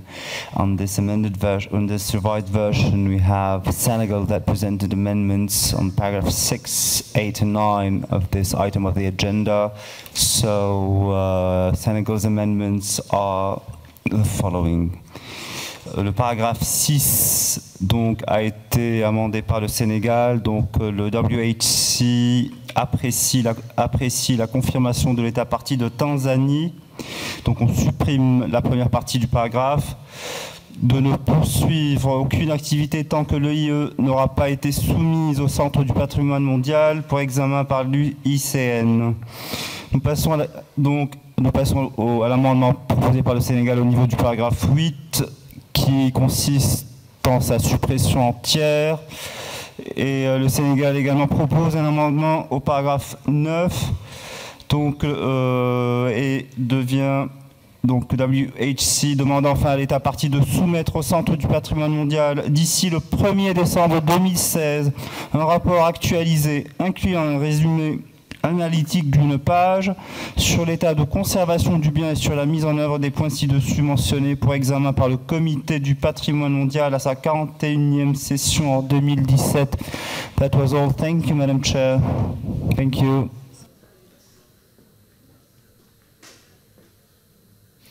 Well, I hope we haven't, again, a difficult situation. Firstly, I would like to ask IUCN for Mr. Batman for his advice. So thank you, Madam Chair. I don't think in this instance we do have a difficult situation, except that there are two different amendments that are substantially trying to resolve the same issue. So in the revised blue version, which, if I can just repeat, was provided by the World Heritage Center and IUCN after direct discussions we had held with Tanzania, and the issue is indeed, as Senegal explained, a potential development threat, and it's a potential but not current active development in Lake Natron, which is part of the migration, one of the migration sites for the values that the Kenyan sites protect. So our proposed 6, I think, is on the blue form is just much more precise than what is in Senegal's amendment, which would have the effect to ask the State Party of Tanzania to not proceed with any activities without making clear that what we're talking about is a proposed soda ash plant on Lake Natron that is not at the moment proceeding. So I would contend that on the blue form it's the same intent, but it's just much more helpful to Tanzania to have language which is constrained to a specific development on Lake Natron than to have a catch-all language on something that could mean any activity anywhere that Tanzania is doing, which would be very broadly put together. So I don't find that Senegal's language, with all due respect, is very helpful to Tanzania. And then apart from that, the only other significant difference I see is the paragraph that relates to a mission. So the proposal that we'd made is that we clearly would not need to visit Tanzania, given the development is not currently happening on the ground in Lake Natron. So the proposed revision was simply to constrain a reactive monitoring mission. Sorry, I'm looking at the blue form again. Our proposal was that the reactive monitoring mission would simply visit Kenya and that we would delete the reference that had been there to the potential impacts of soda ash plant development at Lake Natron. And Senegal's proposal, if I follow it, is to remove any reference to a mission whatsoever. On that, I think we're just in the hands of the committee. If you feel it's helpful to your further deliberations that there is a mission, we're ready to go. And if you feel taking account the position in Tanzania that's not necessary, then I think we're in your hands on whether you wish to amend or delete that paragraph. We have had one extra mission added in the 7A item, so I guess in that sense we should be sure that there's a real need for reactive monitoring missions, and it may not be essential in this case. Thank you, Madam Chair. Thank you. Now it's a question for me to Senegal. We heard the explanation. I think these advice is worth to discuss. Well, what is the opinion of Senegal? Oui, Madame la Présidente, nous sommes tout à fait conscients que quand nous avons proposé ça, c'était en discussion. Nous avons laissé les deux parties se mettre ensemble pour discuter et nous donner une position. Nous avions pensé aussi qu'il y avait une répétition entre ce qui était mentionné dans la partie de l'article 6 et ce qui est mentionné dans l'article 8. Madame la Présidente, pouvez-vous nous donner la possibilité de donner la parole à la Tanzanie pour un autre éclairage? Je vous remercie.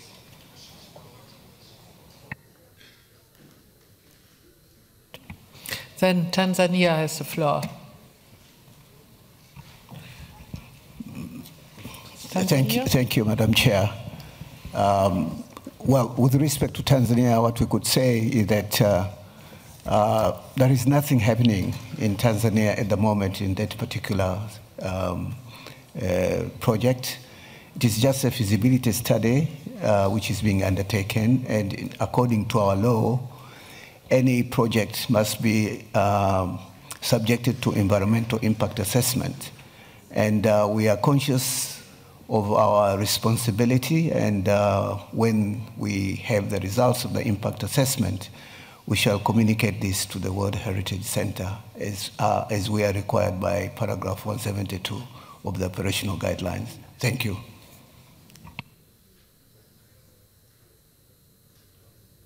Thank you. Now it's up to the committee members to whether we adopt the blue version or the blue version with the amendments of Senegal. I would like to hear some comments.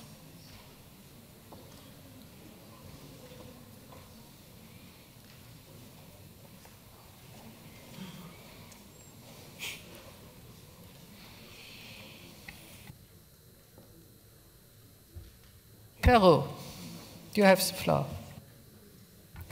Muchas gracias, Presidenta. Desde el punto de vista de los procedimientos, tenemos dos enmiendas sobre un mismo párrafo. Debemos proceder conforme al reglamento.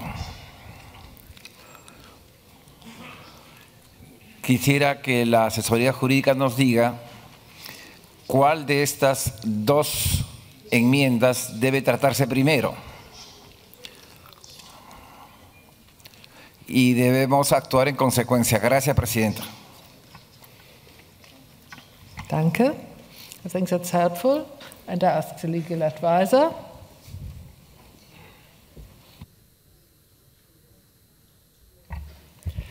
Merci Madame la Présidente. Lorsque nous sommes en présence, et c'est l'article 23 du règlement intérieur du comité, lorsque nous sommes en présence de plusieurs amendements, eh bien, le comité doit d'abord se pencher sur celui qui est le plus éloigné par rapport à la proposition primitive. Et bien sûr, c'est à vous, Madame la Présidente, de déterminer quelle est la proposition la plus éloignée par rapport à la proposition primitive en vertu des dispositions du règlement intérieur. Merci Madame la Présidente.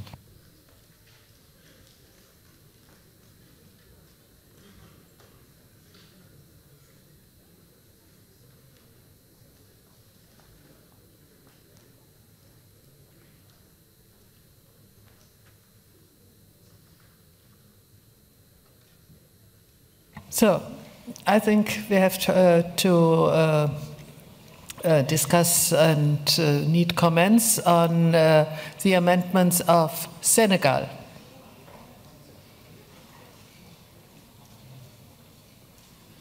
Any comments?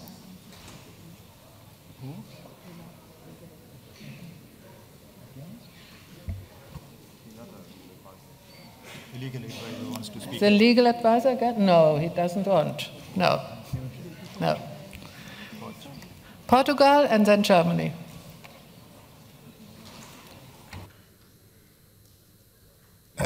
Oui, Madame la Présidente, même si je crois que l'avis donné par le service juridique s'applique lorsqu'il y a un vote, mais pas nécessairement lorsqu'il y a discussion, je crois que je vous suggérerais, si vous me permettez, de procéder paragraphe par paragraphe, comme vous l'avez dit, sur la proposition sénégalaise, parce que sinon on ne s'en sortira pas. Et si on vote paragraphe par paragraphe, ou si vous consultez le comité sur chaque paragraphe, on verra plus clair. Merci.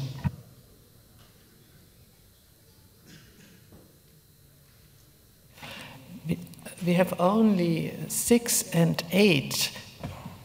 So I think we should consider 6 and 8 only. I see you agree. Now Germany and then Senegal. Thank you, Madam Chair. I would like to ask through you, Madam Chair, the delegation of Tanzania, which version is preferred by Tanzania. I was not quite sure whether the intervention of the delegate of Tanzania was in support of the, let's say, blue version or of the revised version as proposed by Senegal. Thank you. Now Senegal. Demandez à la Tanzanie de parler d'abord, ensuite on verra.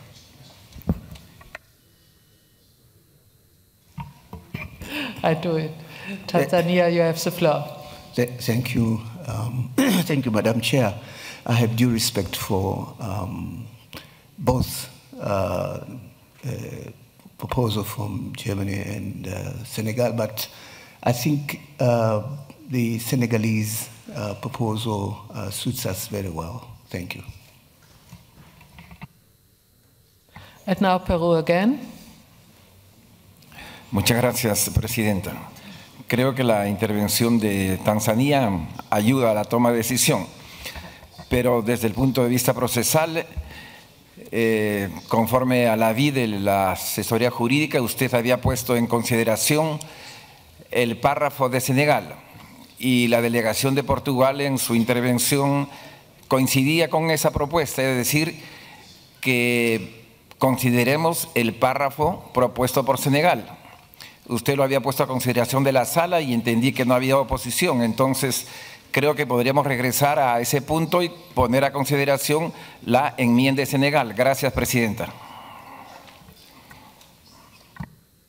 Thank you. Algeria, you have the floor. Merci, Madame la Présidente. Nous venons d'entendre la position de la Tanzanie qui préfère l'amendement du Sénégal. La délégation algérienne trouve que l'amendement du Sénégal est encore plus fort que celui proposé donc, par le Centre du patrimoine mondial et l'UICN. Le fait qu'il y ait un engagement d'État de ne pas poursuivre d'activité tant que l'étude d'impact n'est pas soumise est une chose très importante. Il faut faire confiance aux États. Plutôt que de fournir des informations détaillées sur le développement de l'usine, il y a un engagement d'État pour ne poursuivre aucune activité. Le rapport qui sera soumis régulièrement pourra faire état de cet engagement d'État et de ses contenus, et notamment les informations détaillées sur les développements de l'usine. Donc la délégation algérienne est d'accord avec la proposition sénégalaise. Merci. Thank you. So we have the amendment of Senegal, 2.6. Are there any objections? No. So the Senegal amendment and to number 6 is adopted.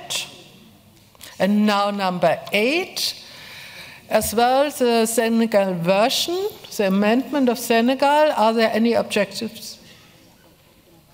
No.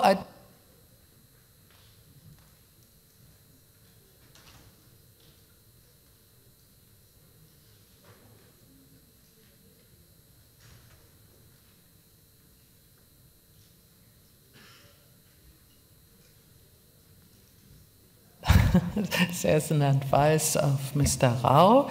I should ask Kenya because what do you think about number 8, the amendment of Senegal?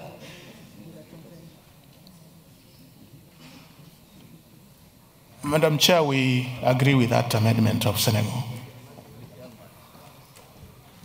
Helpful, yeah? And Tanzania?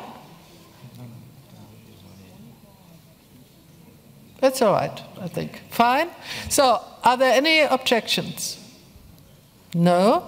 So, number 8 is adopted in the version of Senegal. Fine. And now I declare decision 39.7b.5 ref adopted. There is a demand from an observer intervention. Aha. So, and now I have an intervention requested by an observer. Yes, I see. By endorser. You have the floor, please.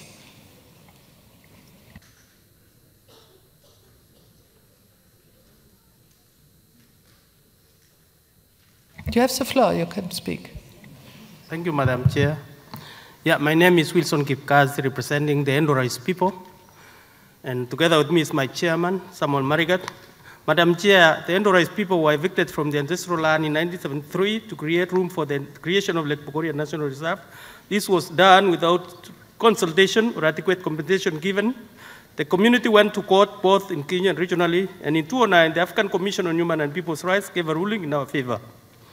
The respondent state, Kenya, was asked to restitute the land and compensate the Endorais people, and also allow and restrict access to Lake Bogoria for grazing and traditional cultural rights. Madam Chair, Lake Bogoria was inscribed as a natural heritage part of Kenya lake system in June 2011, less than 2 years later, in total disregard of the African Commission decision. The whole process ignored the community completely. There was no prior pre-informed consent. Madam Chair, we are not entirely opposed to the World Heritage listing. We appreciate the outstanding universal value of Lake Bogoria as an indigenous community. We have always valued and conserved the heritage. However, the Kenya government wants to use the World Heritage designation to deny us justice. They argue that Lake Bogoria now belongs to UNESCO. We thank this committee in the 38th session for asking the Kenya government to implement the African Commission decision in full.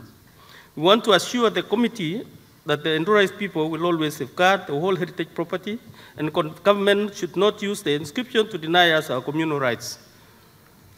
We are aware in the task force created, the Kenya government are trying to bring in the issue of whole heritage, basically to say the Endorais cannot have back their land.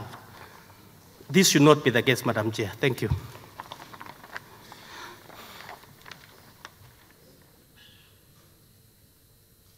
Thank you. You have heard your statement, your intervention, but you have adopted it. Yeah, thank you. I would like now to invite Mr. Mukola to read the list of the natural properties inscribed on the World Heritage List and located in Africa region, for which the reports are proposed for adoption without discussion. You have the floor. Thank you, Madam Chairperson. We have, for natural site, not for discussion, Sanga Tree National from Cameroon, Central African Republic, and Congo, and the Lake of Nyanga from Chad. Thank you, Madam Chairperson. Thank you. If there are no objections from the committee on the state of conservation reports, I declare the decision read out adopted.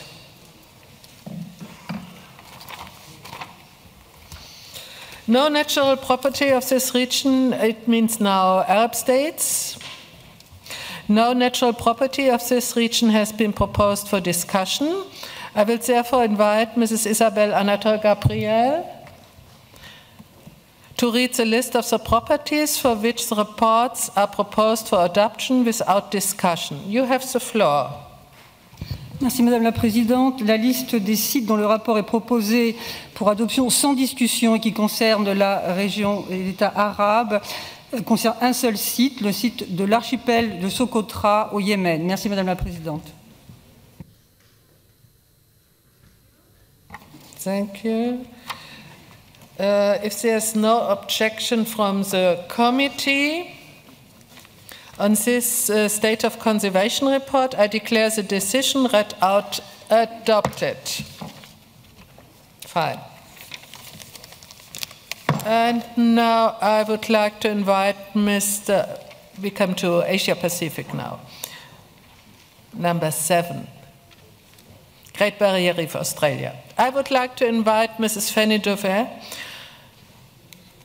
Project Officer at the Asia Pacific Unit of the World Heritage Center, to present the reports on the state of conservation of the natural properties located in the Asia Pacific region and opened for discussion. You have the floor. Thank you, Madam Chair. The conservation issues related to the Great Barrier Reef World Heritage Property are summarized in pages 10 and 11 of the English version and pages 10, 11, and 12 of the French version of Working Document 39-7B add. The analysis and conclusions are based on the State Party report submitted on 30 January, the 2014 Great Barrier Reef Outlook Report, and the 2050 Long-Term Sustainability Plan that were submitted in September 2014 and March 2015, respectively. The World Heritage Center and IUCN also received information from a wide range of other sources, including Australian and international non-governmental organizations, scientists, community organizers, and research institutions, which were reviewed during the presentation of the State of Conservation, Assessment, and Draft Decision. The World Heritage Center and IUCN also held a series of consultation meetings with the State Party. The World Heritage Center and IUCN confirm the scale of major challenges facing the property as substantial and underline the need for a significant response to be put in place by the State Party. The World Heritage Center and IUCN welcome the State Party's efforts to establish the Reef 2050 Long-Term Sustainability Plan that sets out outcomes, objectives, and targets for the future conservation of the property over the next 35 years.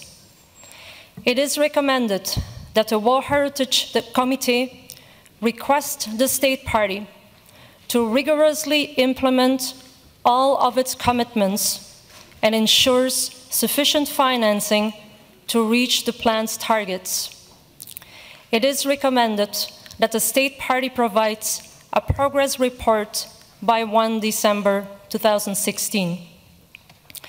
It is essential that the State Party, through its collective actions and protection measures, create the conditions for sustained recovery and to enhance the property's resilience in the face of climate change. The ultimate measure of success will be a scientifically sound confirmation that the current documented declines in the property have halted and are reversing. The draft decision is available on pages 12 and 13 of the English version and French versions of document 39-7B add. Madam Chairperson, with your permission, IUCN will provide its comments. IUCN, you have the floor now. Thank you, Madam Chair. And as the committee knows, this is a file that we've been following intensely, and you've given clear direction on intensely over the last number of years. In that regard, Australia's 2014 Great Barrier Reef Outlook Report concluded that the Great Barrier Reef's outlook is poor and is expected to deteriorate. So the scale of major challenges facing the property has underlined the need for a significant response to be put in place by the State Party. The 2050 Long-Term Sustainability Plan aims at addressing key threats to the property, and it defines a vision for its long-term conservation. It is an ambitious plan. It's been put in place through a credible multi-stakeholder process, and as the World Heritage Centre has noted, both IUCN and the Centre have been able to input to the evolution of the plan at its draft stages. And we've also been able to interact directly at a meeting of the stakeholder group that was attended and chaired by ministers. And I think in that regard, there has been a process that we've all learnt from in terms of the interaction between us all and the states parties concerned. And I think thanks are due to Australia and to Queensland, but also to all of the stakeholders that are engaged for the dialogue that has taken place. It was mentioned in an earlier debate that the upstream process should apply to monitoring of World Heritage properties, and this may be one example where we have seen that underway. However, we note, IUCN and the World Heritage Centre note that an investment strategy which is critical to the plan's implementation is yet to be completed, and that several of the commitments within the plan will require translation into legislation. Considering the fundamental importance of the successful implementation of the long-term sustainability plan, it will be essential to ensure that the inception of this plan has been effective and that the investment strategy has been established. IUCN and the World Heritage Centre have therefore recommended, and as the Centre has also underlined, that progress be demonstrated by December 2016 so that we can confirm that actions are being rolled forward. But it is more fundamental that the plan delivers its anticipated results towards halting and reversing the decline of the property in order to confirm that the Great Barrier Reef does not face an ascertained or potential danger to its outstanding universal value. It's for that reason that IUCN and the Centre recommend the committee request the state party to submit a report on the state of conservation of the property for examination at its 44th session in 2020. And that timing relates to the anticipated publication of the major peer-reviewed and regular 5-year Great Barrier Reef Outlook report, next to be published in 2019, which will give the committee itself and all parties concerned the most objective and rigorous basis to determine how this plan is progressing towards addressing the issues that face the Great Barrier Reef. Thank you, Madam Chair. Thank you. I now invite... I now invite the committee members to express their comments, and I would like to give first the floor to Portugal. Thank you, Madam President. A year ago in Doha, this delegation was one of the most vocal in criticising the government of Australia for not caring sufficiently for the world's largest coral reef. In fact, for putting it in serious jeopardy and allowing for its future to be put at risk. Today, happily, the future of this outstanding property looks much more promising. The firm decision that this committee adopted in Doha was consistent with our collective responsibilities as trustees of the 1972 Convention. We sent then a strong message to those responsible for the management of the reef, and we are happy to see today that it was acknowledged and acted upon. In this context, allow me, Madam President, to welcome the presence among us of the Minister for the Environment of Australia, as well as of the Deputy Premier of Queensland, the Environment Minister of the state, as well as other distinguished personalities involved in the protection and conservation of the reef. They are sitting right behind me. Their presence here today demonstrates Australia's commitment to the preservation of this unique site. I believe that Canberra's positive reaction to the provisions we took in Doha, as well as the election of a new government in Queensland, have indeed created a new and very welcome resolve in addressing the challenges and threats faced by the reef. Of course, many other stakeholders, including several NGOs, have contributed to this result. I commend them for their perseverance and determination. Now the time has come to turn the page on old grievances and to work collectively on the basis of the 2050 Sustainability Plan, which sets firm targets to improve the health of the reef. Naturally, the full implementation of this plan requires appropriate legislation and adequate funding, as was just now underlined by UCN. It will also require a sustained political will. I trust this will be the case. It will also be essential that the multi-stakeholder consultative and participatory process in which the plan was prepared be preserved and indeed strengthened. Confidence, common purpose, and mutual trust among all stakeholders will indeed be a key to the success of this great task. I'm sure that they will be reinforced in the months ahead. To conclude, Madam President, the decision that we will approve shortly paves the way to achieve real, permanent, and positive changes. It builds momentum for sustained actions for the protection and conservation of the Great Barrier Reef and sets a clear and realistic timeline for the effective inception of the Reef Plan and sustained protection of the properties OUV. Let's continue working together and encouraging all stakeholders to take an active part in this collective endeavor. And I thank you. Thank you, Portugal. The list of the speakers is really very long. This shows the great importance of the discussion. Now Lebanon and then Vietnam has the floor. Lebanon. Thank you, Madam Chair. In fact, I'm going to be very brief because the distinguished ambassador of Portugal summarized what happened since the 38th session of the World Heritage in Doha till our 39th session in Bonn. In fact, we agree with IUCN remarks and the World Heritage Center effort, and we congratulate the government of Australia and of Queensland for the huge effort made for this big challenge, which is the Great Barrier Reef issue. So congratulations for what they did in 1 year. It is important and it should be a lesson for all of us in similar issues. Thank you. Vietnam, Finland, Germany, and we start now with Vietnam. Thank you, Madam Chair. Madam Chair, if yesterday, when you saw the pictures of destruction of World Heritage Sites, any one of us may still doubt of the relevance of UNESCO and its ability to act up to the challenge faced by our mankind, then today, those doubts should be gone when you see how State Party has seriously listened to our concerns and has acted vigorously to address key threats to the property. The Great Barrier Reef, one of the wonders of the world. Vietnam salutes the power of the Convention and its committee in driving the State Party to reverse all its original decisions, which were detrimental to the property.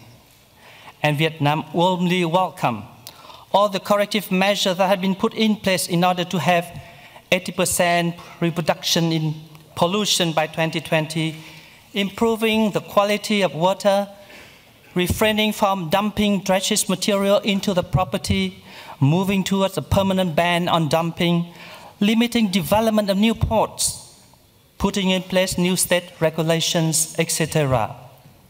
Madam Chair, Vietnam acknowledgement and recognition of what the State Party has done for the roof has doubled when it comes to our knowledge that the size of the property is bigger than all the territory of Vietnam combined. That 90% of the cause of the deteriorations of the property are due to the climate change, cyclones, the starfish eating corals, and that how difficult the task is to reconcile the desire to protect the reef and the need for social economic development for the surrounding areas.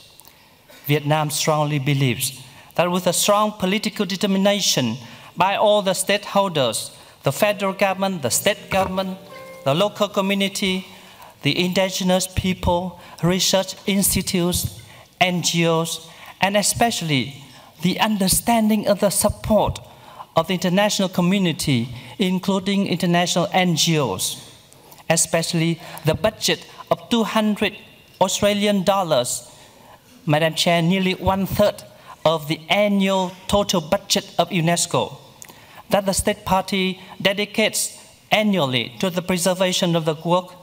The State Party will fulfill its commitments in the future and set a good example in the history of the Convention.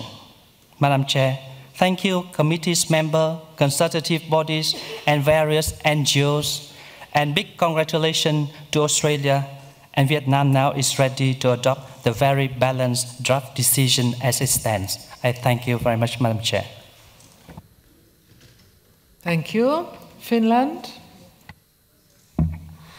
Madam Chair, we are indeed impressed by the State Party of Australia for the excellent quality of the Outlook report and the long-term sustainability plan. The State Party has shown remarkable efficiency and achievements to address the severe situation on the Great Barrier Reef.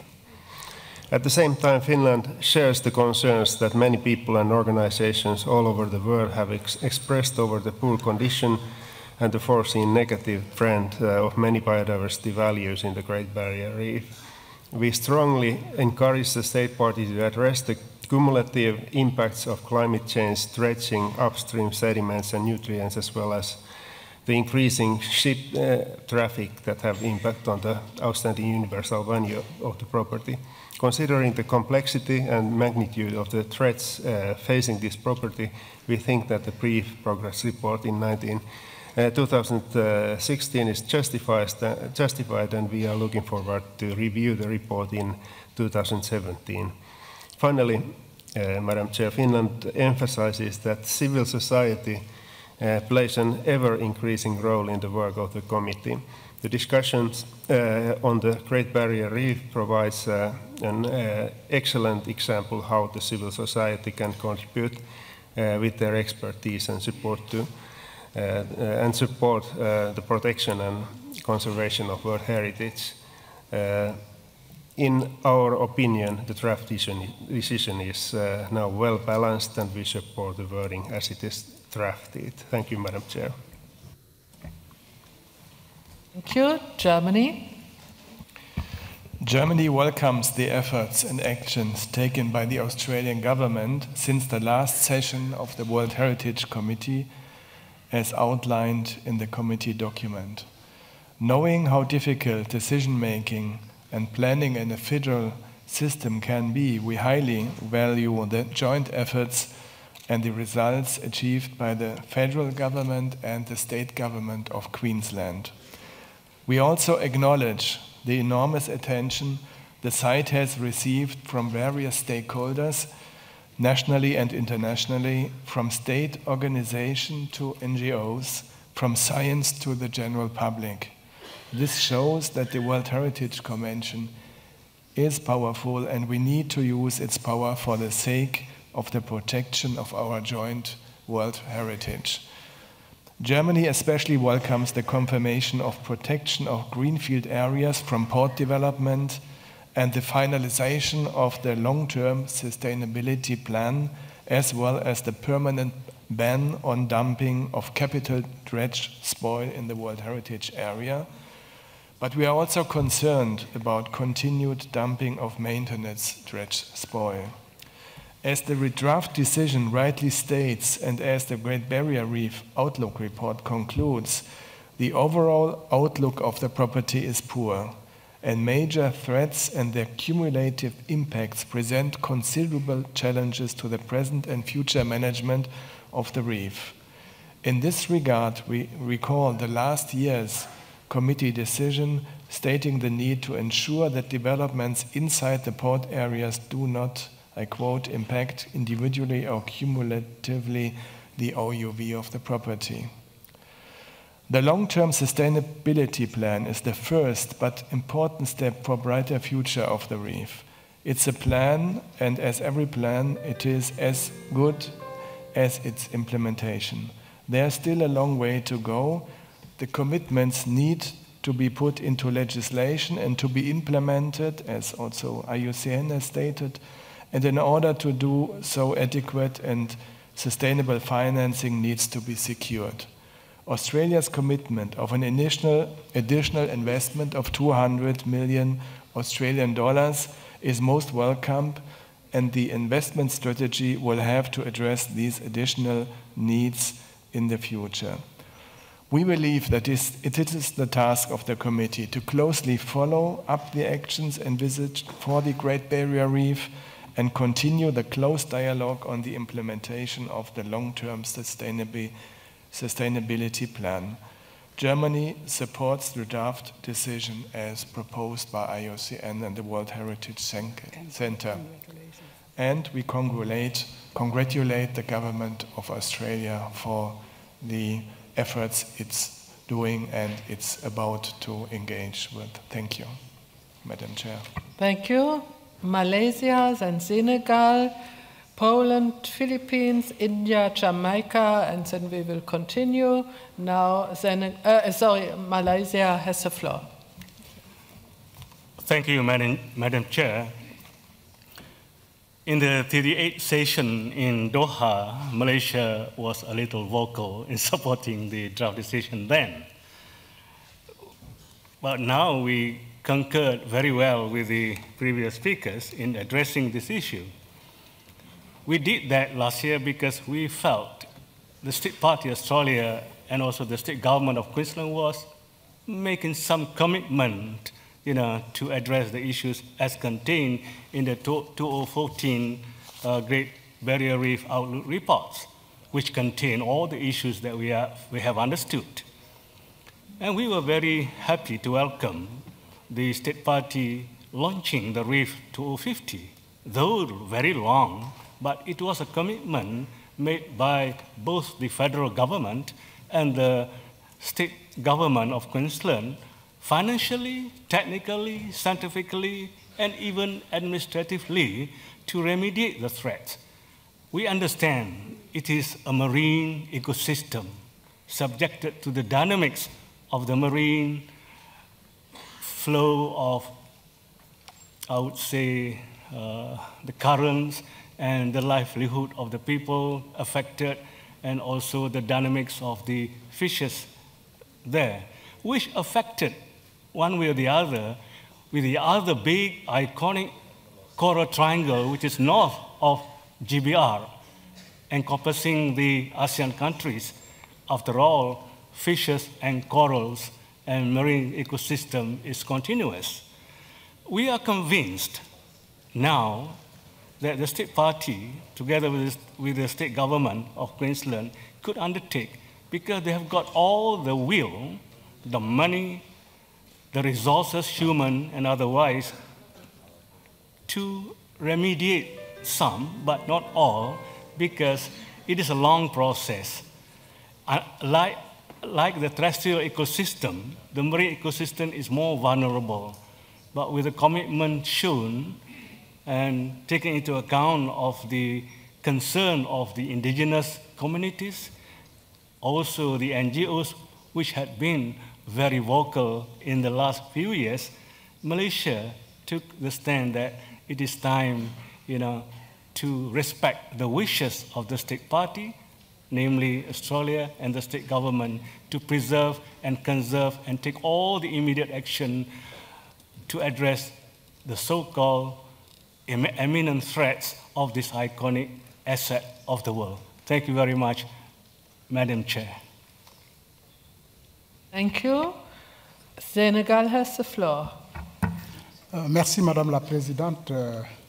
Madame la Présidente, le Sénégal, comme les précédents orateurs l'ont fait, apprécie les efforts du gouvernement fédéral d'Australie et du Queensland pour la suite réservée aux décisions qui ont été prises la dernière fois à Doha par rapport à ce dossier de la grande barrière de corail. Ce qui dénote de l'importance de ce site et de la préoccupation constante de cet État partie pour la préservation de cet site important pour ce pays, ce continent, je veux dire, et l'humanité tout entière. La préoccupation de l'Australie a été constante. J'ai eu le privilège de participer au Congrès mondial des parcs nationaux à Sydney. Et il y a eu j'ai participé à beaucoup de réunions qui se sont tenues, même en marge du Congrès, par rapport à cette problématique de la grande barrière de corail. Ce qui dit que la préoccupation et l'attention accordée à ce site n'a fait aucun défaut par rapport à cela. Donc nous exhortons l'État partie à maintenir le cap, à la sauvegarde de ce site, au bien combien important, pour permettre à tout le monde, aux populations locales, à l'État partie, à la province du Queensland, de tirer au mieux dans un aménagement cohérent, dans une démarche très participative, le projet consacré à ce site. J'ai bien entendu et j'ai bien apprécié le rapport de l'UICN sur ce site et toutes les parties prenantes. Donc nous exhortons à ce que ce maintien, ces préoccupations ne soient pas seulement après la décision de valider la décision ne s'arrête là. Il faudrait continuer à regarder de très près ce qui se passe, en faire une évaluation constante. Et donc le Sénégal supporte le projet de décision et je vous remercie. Thank you. Now Poland. Madam Chairperson, the protection of Grand Barrier Reef is a long-term challenge. Therefore, let me express our satisfaction with efforts recently undertaken by the Australian, Commonwealth and Queensland authorities for the implementation of the Reef 2050 plan. In our opinion, the draft decision proposed by IUCN and World Heritage Centre is a balanced compromise. We are fully aware of the vulnerability of the Great Barrier Reef and the need for its constant monitoring. In our opinion, the implementation review foreseen in the decision is a proper measure to secure it. Poland supports this decision. And let me use this opportunity also to thank the civil society for conducting very efficient awareness-raising campaign and for their active involvement in the process of reaching the compromise. Thank you. Philippines, you have the floor now. Thank you, Madam Chair. The Great Barrier Reef is an iconic World Heritage Site. The Philippines welcomes the concrete steps being undertaken to address the concerns expressed by the committee and various stakeholders. We commend Australia's commitments embodied in the Reef 2050 Long-Term Sustainable Plan, which outlines management measures to ensure the outstanding universal value of the site is safeguarded. The establishment of the Reef 2050 Advisory Committee, comprising of community and industry representatives to bring sectoral perspectives on the implementation, is equally laudable. Given the vastness of the property, the problem of scale adds to the complexity of the situation, and undoubtedly there are knowledge gaps which the state party still needs to address. Nevertheless, we believe that the draft decision gives a balanced assessment of the progress achieved and further measures that must be taken. We therefore support its adoption.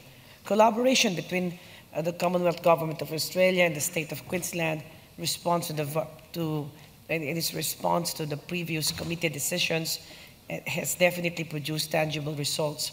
Major dredging is under control and only allowed around 4 ports outside the marine park. Vegetation management protection and coastal planning have been restored. Strong legal instruments of substantial financial investment support the long-term sustainability plan. While some problems, such as bleaching and storms, are beyond management control, we appreciate efforts to build resilience by improving catchment restoration and controlling crown of thorns starfish. Much of the loss in coral cover is definitely linked to these predators. We likewise commend the initial implementation strategy of the Reef 2050 plan and the recent establishment of the Office of the Great Barrier Reef by the Queensland government to oversee the implementation of the plan. We also appreciate science-based efforts to improve the water quality entering the reef, as well as the number of monitoring programs dedicated to the health of the waterways in the area. We recommend that the state party undertake, if it is not yet done so, a Ridge to Reef program to address related cumulative environmental and social issues as a means to implement existing international instruments.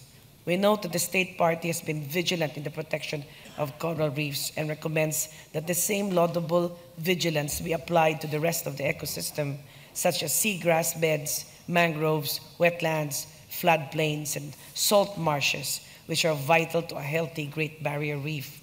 Conservation of other natural blue carbon reservoirs, even if they are accounted for within existing mechanisms, may also be considered.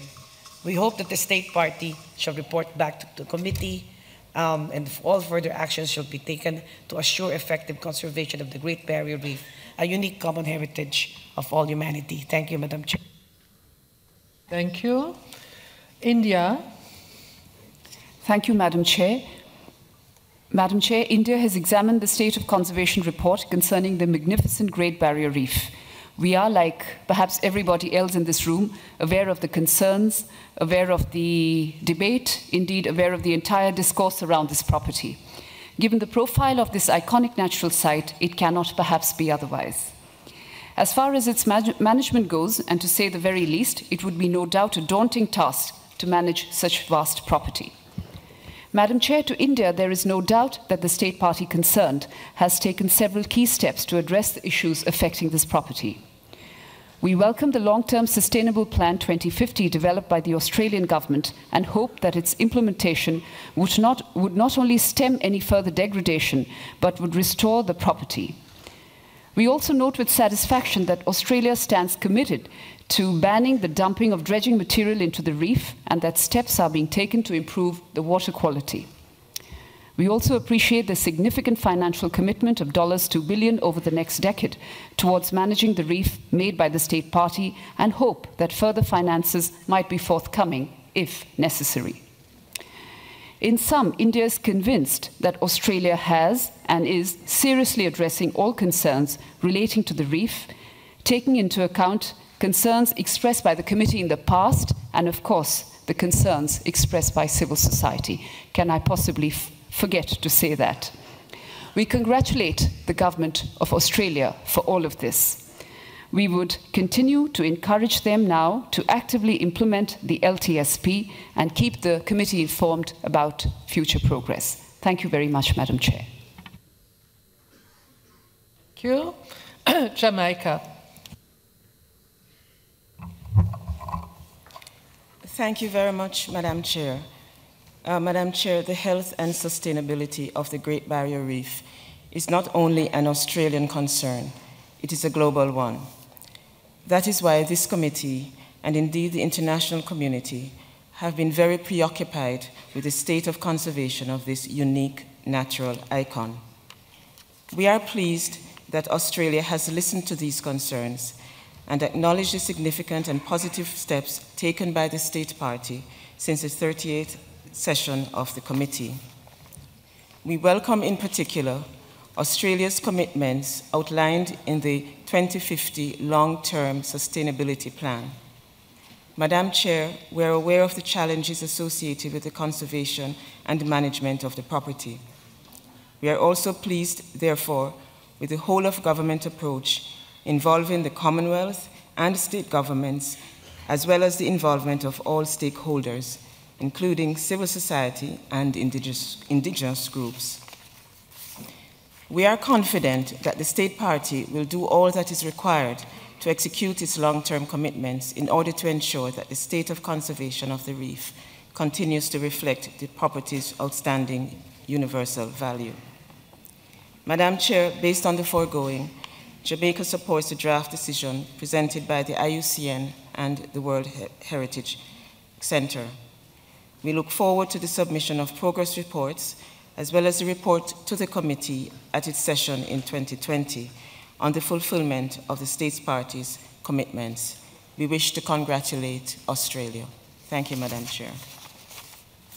Thank you. Now Turkey, Serbia, Peru, Japan, Korea, and then some more. Thank you, Madam Chair.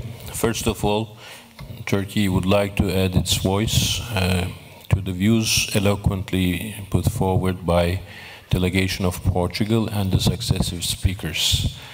There is no doubt that all these pertinent observations and remarks will carry weight in the future implementation of this committee's decision. Madam Chair, dear colleagues, the global ecosystem is in decline, and degradation is caused by two main reasons. One is the natural disasters and the degradation of Mother Nature herself, and the second is the man-made damage and degradation inflicted upon our common property. Whatever remedial and corrective actions have been introduced, regardless, the degradation and decline in the ecosystem is faster than the reconstruction of it. That is why mankind, the global civilization, needs leadership. Leadership beyond advocacy, leadership beyond rhetoric and declarations. We need actual implementing authorities which claim responsibility and ownership of corrective and remedial action. When we have been approached by government of Australia and Queensland, as well as the civil society and environmentalist specialized agencies, we have encouraged them to engage with each other, not by persevering each other, but by embracing each other, and by establishing the concept and the spirit of collective future. So we commend both parties, but more than anything else, the determination and commitment of the governments of Australia and Queensland for walking the extra mile. We welcome the resolution proposed by IUCN and the World Heritage Center, and we will be looking forward to the progress report and the conservation report in 2016 and 2019 respectively. Thank you very much, Australia. Thank you. Serbia. Madam Chair, while fully and wholeheartedly supporting the draft decision, I would like to draw your attention to one essential aspect that has already been highlighted by my predecessors, but they believe should be re-emphasized. This is that what we today so happily have before our eyes is the product and the fruit of the objective synergy.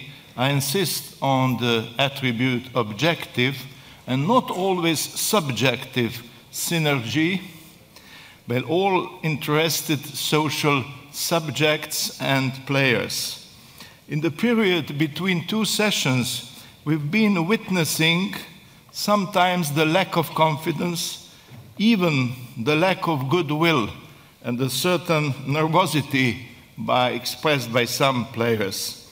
I would metaphysically say that this is the victory of the inherent strength and vitality of the Great Barrier Reef itself and of what it really means for all Australians.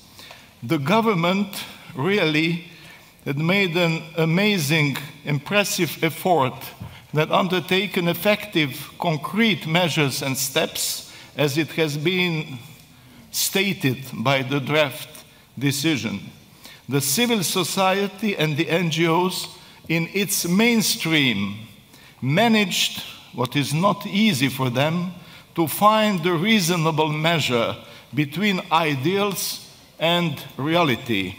And the academic scientific community was all the time very efficiently helping all the sides involved in the discussion. So I should say that we must express our hope that this positive synergy would continue in the successful ongoing implementation of the Reef Long-Term Sustainability Plan. Thank you, Madam Chair. Thank you. And now Peru. Muchas gracias, señora presidenta. La opinión pública mundial tiene los ojos centrados durante esta reunión del Comité del Patrimonio Mundial, quizás primordialmente en nuestras decisiones en torno a la protección de la Gran Barrera de Coral. La barrera ha sido afectada y está siendo afectada gravemente por un conjunto de factores complejos, naturales y derivados de la obra del hombre. El calentamiento global que eleva las temperaturas ataca y mata el coral. Fenómenos naturales como los ciclones y los tornados también afectan de manera recurrente a la barrera de coral. Y lo hacen fenómenos biológicos como la acción destructiva de las estrellas de mar corona de espinas. A esto debemos añadir los problemas que se derivan del dragado de las actividades mineras en las zonas costeras y el trasvase de nutrientes de la agricultura en la costa adyacente a la barrera. Son problemas serios, graves, que requieren decisiones de una dimensión similar y sobre todo una enorme voluntad política unida a la disposición de recursos financieros que Australia ha comprometido por $200 millones australianos. El tema ha movilizado a la sociedad civil, a los gobiernos, a los centros de investigación. Las soluciones no solamente atañen a la voluntad política, a medidas administrativas, a regulaciones legales, a inversiones, atañe también a la investigación científica y tecnológica en el ámbito de la biología del mar. A todas estas tareas se ha comprometido el gobierno de Australia y creo, señora presidenta, que ese compromiso es respaldado por toda la comunidad internacional. Cuando aprobemos por consenso este proyecto de decisión, habremos consagrado una gran alianza mundial de estados y de la sociedad civil para proteger y preservar la Gran Barrera de Coral. Muchas gracias. Thank you. Now Japan, Korea, Colombia, Algeria, Qatar, Kazakhstan, Croatia. Yeah, Croatia. Japan, you have the floor now. Thank you, Madam Chair. First, Japan supports the draft decision as it stands. Japan highly commends the efforts by the Australian government to respond to the committee's requests in a most earnest and comprehensive manner with the participation of a wide range of stakeholders, as explained by IUCN in the beginning. The REEF 2050 long-term sustainability plan, it contains very significant measures enumerated in the document. At the same time, we take note of the findings of the GBR Outlook Report 2014 that the overlook outlook worsened since 2009 and it required greater reductions of all threats at all levels.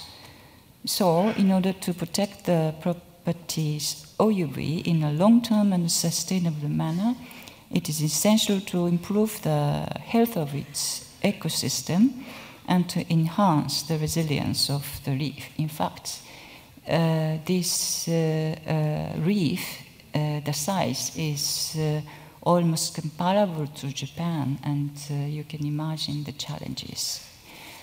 Japan expects that the Australian government and the Queensland government will continue to work together to ensure the sustained implementation of the REEF 2050 and an adaptive management on the basis of scientific data.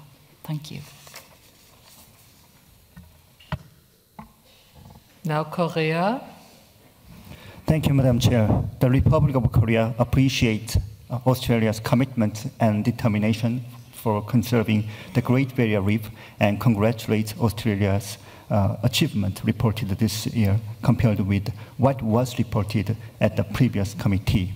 On the other hand, the Republic of Korea would like to note the vulnerability of the coral reefs to environmental challenges, and the SOC report still raises concerns about the coastal development plan's negative impacts on the sustainability of the coral reefs.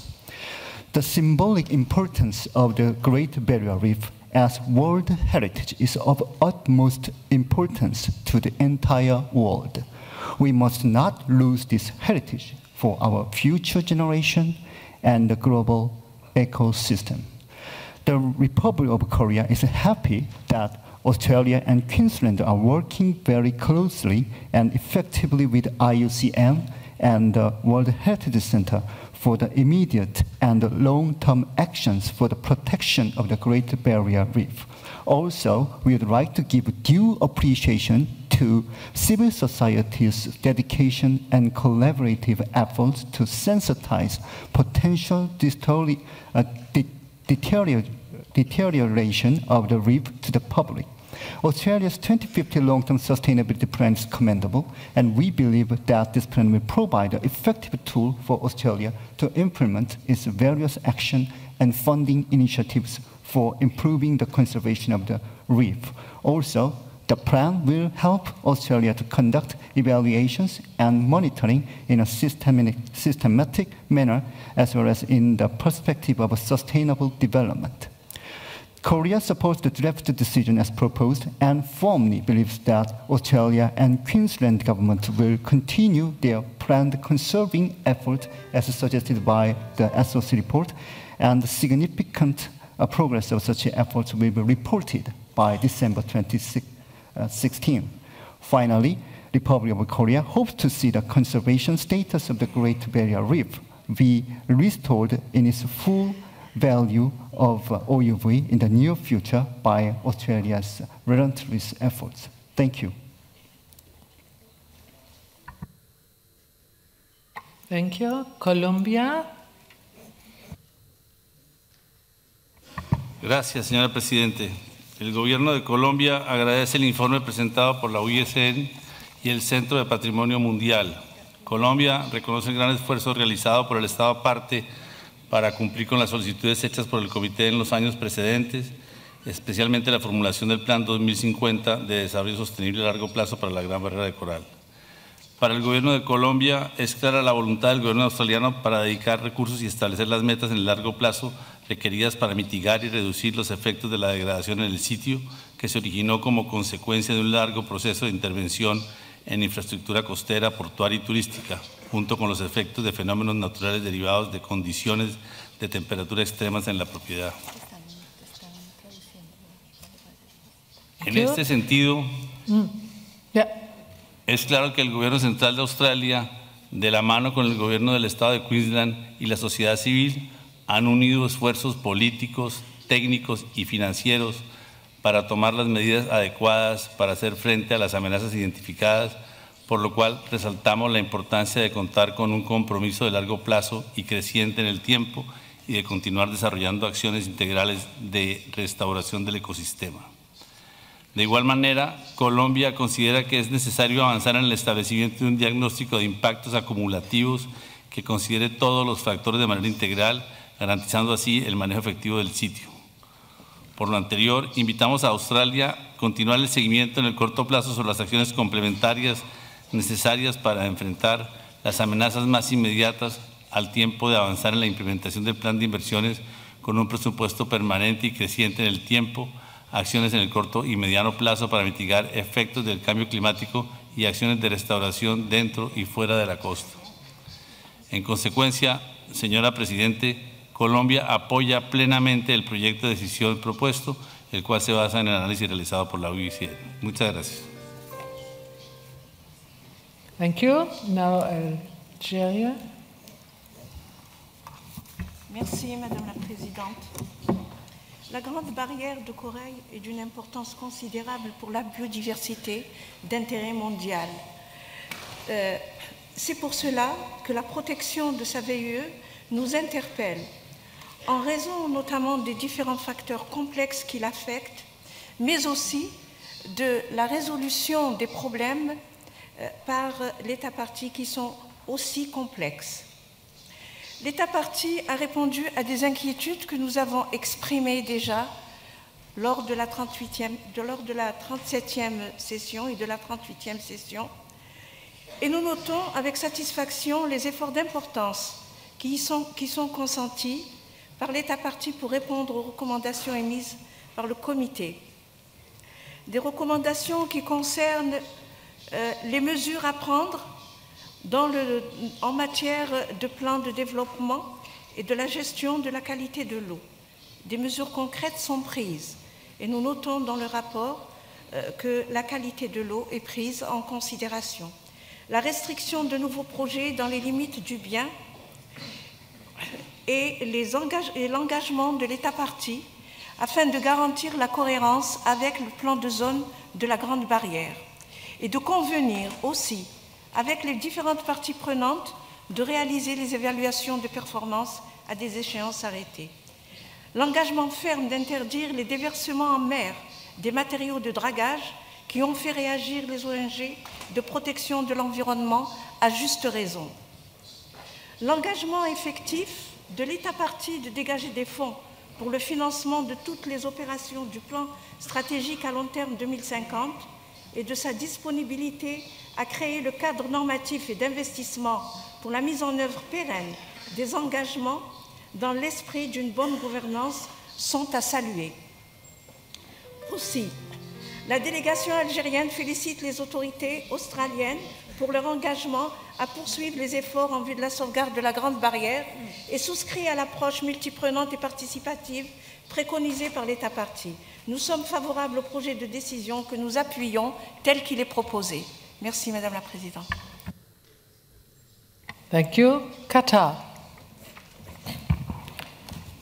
Merci, Madame la Présidente. Madame la Présidente, tout ou presque a été dit. Le Qatar voudrait quand même féliciter l'État partie pour le plan de gestion durable de la Grande Barrière, conformément à la décision prise à Doha à la session présidente du comité.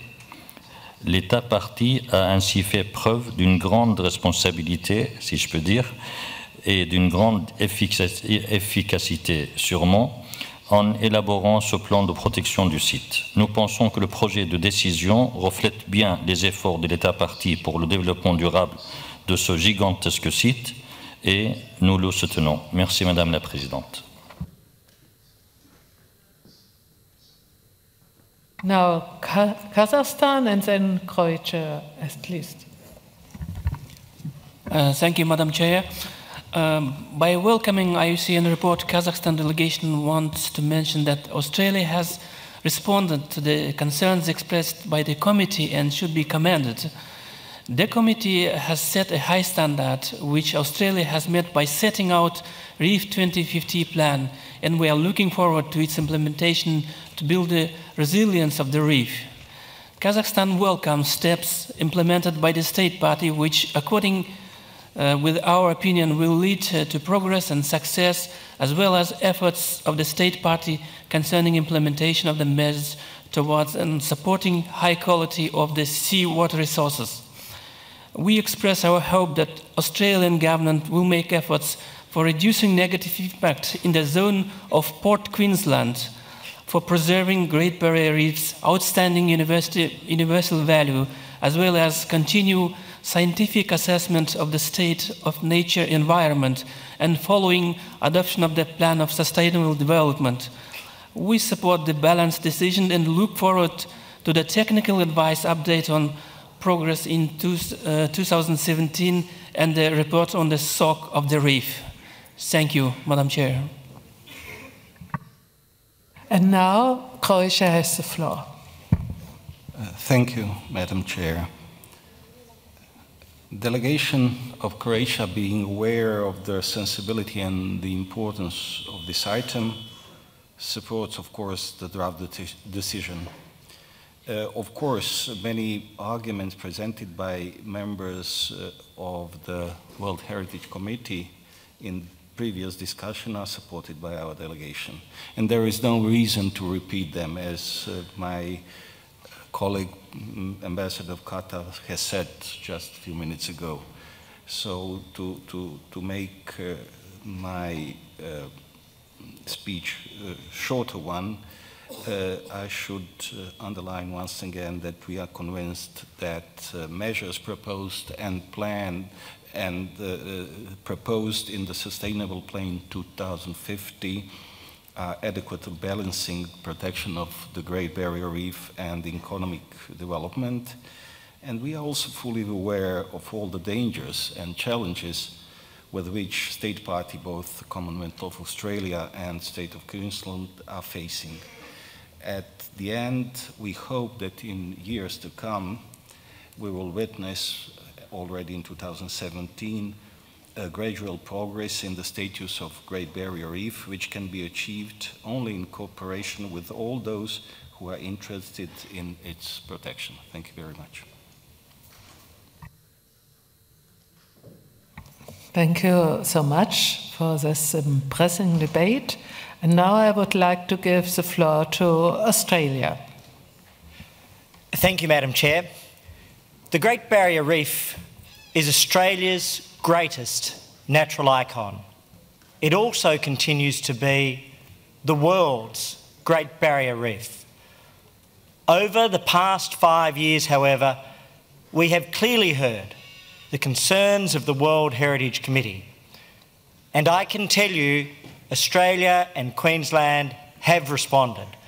In fact, the committee's, and in particular Germany's, interest and advice on the reef has allowed us to do in 18 months what might otherwise have taken a decade. For this, I thank you. It has taken significant work, but Australia can proudly say that we have already implemented all of the committee's recommendations.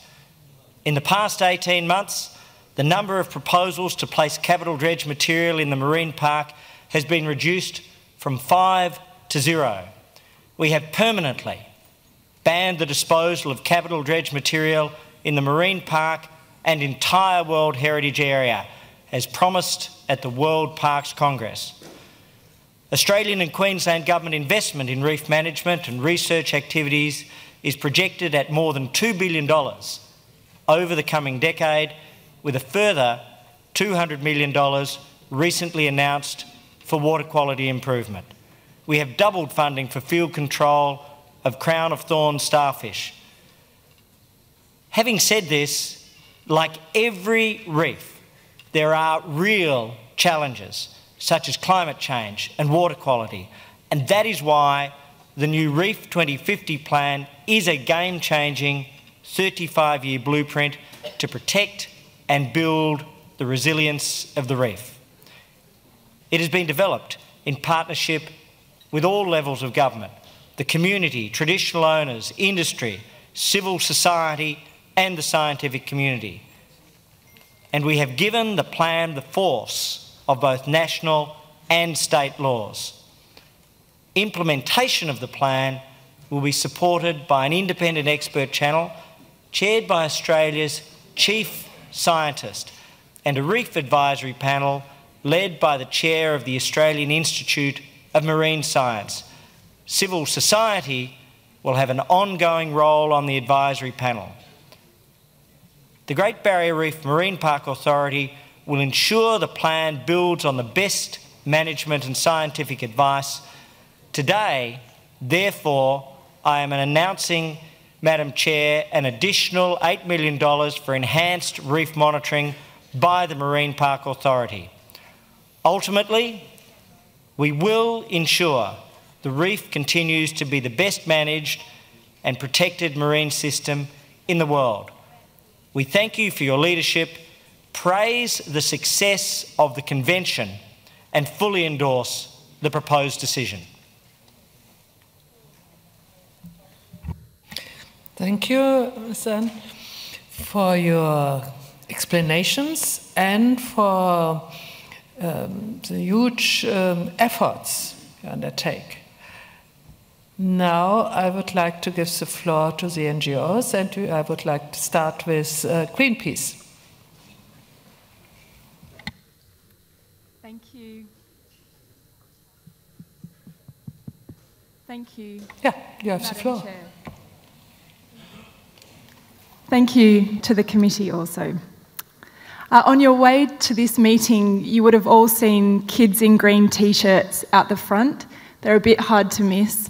And they're here because they all want a chance to see the beautiful Great Barrier Reef when they grow up. The Great Barrier Reef is in danger. We all know that. I turned 30 this year, and in my lifetime, I've seen 50% of the coral cover of the Great Barrier Reef disappear. Yet the Australian government has approved the exploitation of the Galilee coal basin. It has approved rail lines that will take that coal to the Great Barrier Reef coast. They have approved the development of coal ports on the reef coast to export that coal to the world.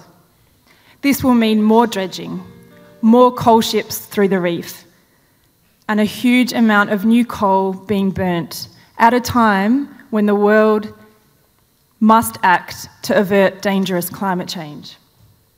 The Australian government's own experts tell us that we can only choose between a healthy Great Barrier Reef or coal expansion. That is why we are here to ask the committee to keep watching Australia to ensure that these plans are stopped. And while the Reef 2050 plan is a start, it's not enough to save the reef from this coal expansion. We all have a responsibility to protect the amazing values of the Great Barrier Reef. Protect for species diversity, for the people whose livelihoods rely on the reef, and for those kids outside, so that when they're my age, they'll be able to visit a healthy Great Barrier Reef. Thank you. Thank you. And now I give...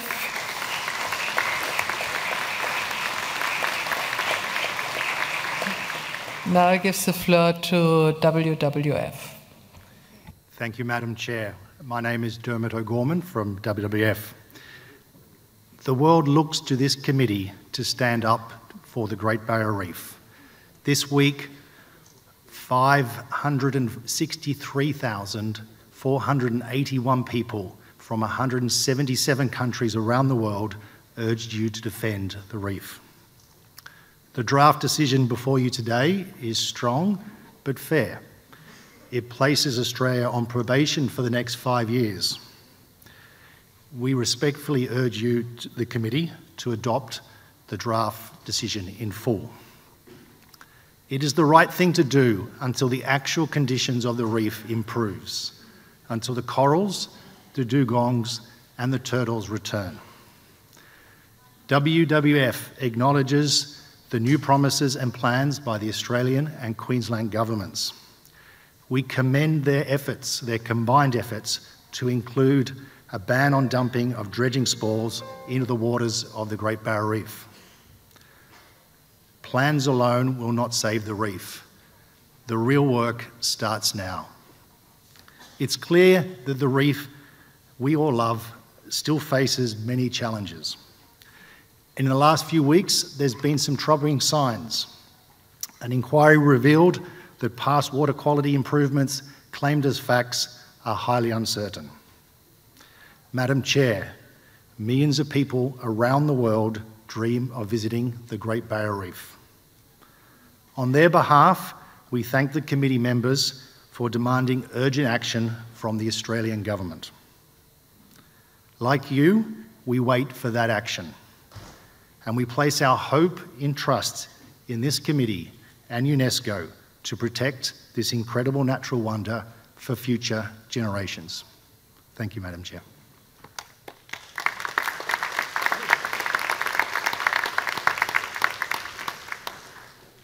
Thank you very much to both Greenpeace and WWF.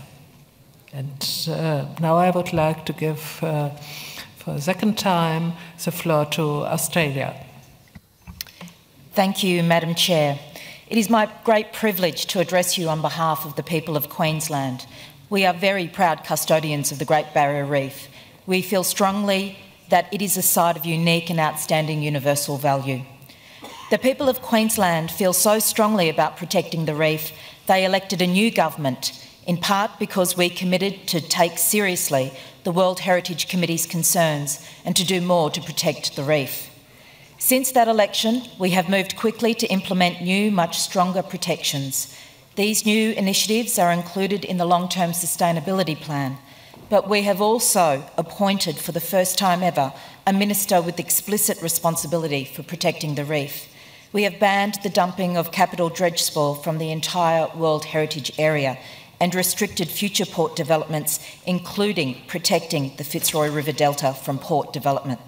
We have also established an expert independent water quality task force to advise us on achieving our ambitious but scientifically robust water quality targets. None of this would have been possible without the efforts of the World Heritage Committee and the IUCN, or the efforts of civil society. I'd like to acknowledge the contributions today from both WWF and Greenpeace, and we welcome the interests of the global community in protecting the reef. I would also like to pay particular tribute to the reef's traditional owners who have provided stewardship and protection of the Great Barrier Reef for millennia. Madam Chairperson, we welcome the draft decision and commend it to the committee. It is a strong decision that recognises the commitments made in the long-term sustainability plan while emphasising the need to implement the plan, which is exactly what we will do. We will also work to address the impacts of climate change, which remains the most significant long-term threat to the survival of the reef. Today, I can also announce that we are releasing the Investment Baseline Report 3 months ahead of schedule. It consolidates the total investment by local, state and federal governments and demonstrates the investment Australians are making to protect the reef. In the last financial year alone, this was some $485 million. Madam Chair, Queenslanders, Australians love the Great Barrier Reef. They love it so much, they elected a government committed to protect it, and that's exactly what we will do. Thank you, Australia.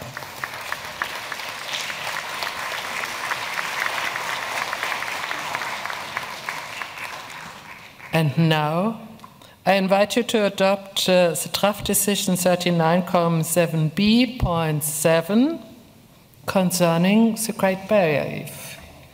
And of course, I ask the rapporteur, have you received any amendments? Thank you, Madam Chair, but I haven't received any amendments on this draft decision. Thank you. So, I declare decision 39.7b.7 adopted.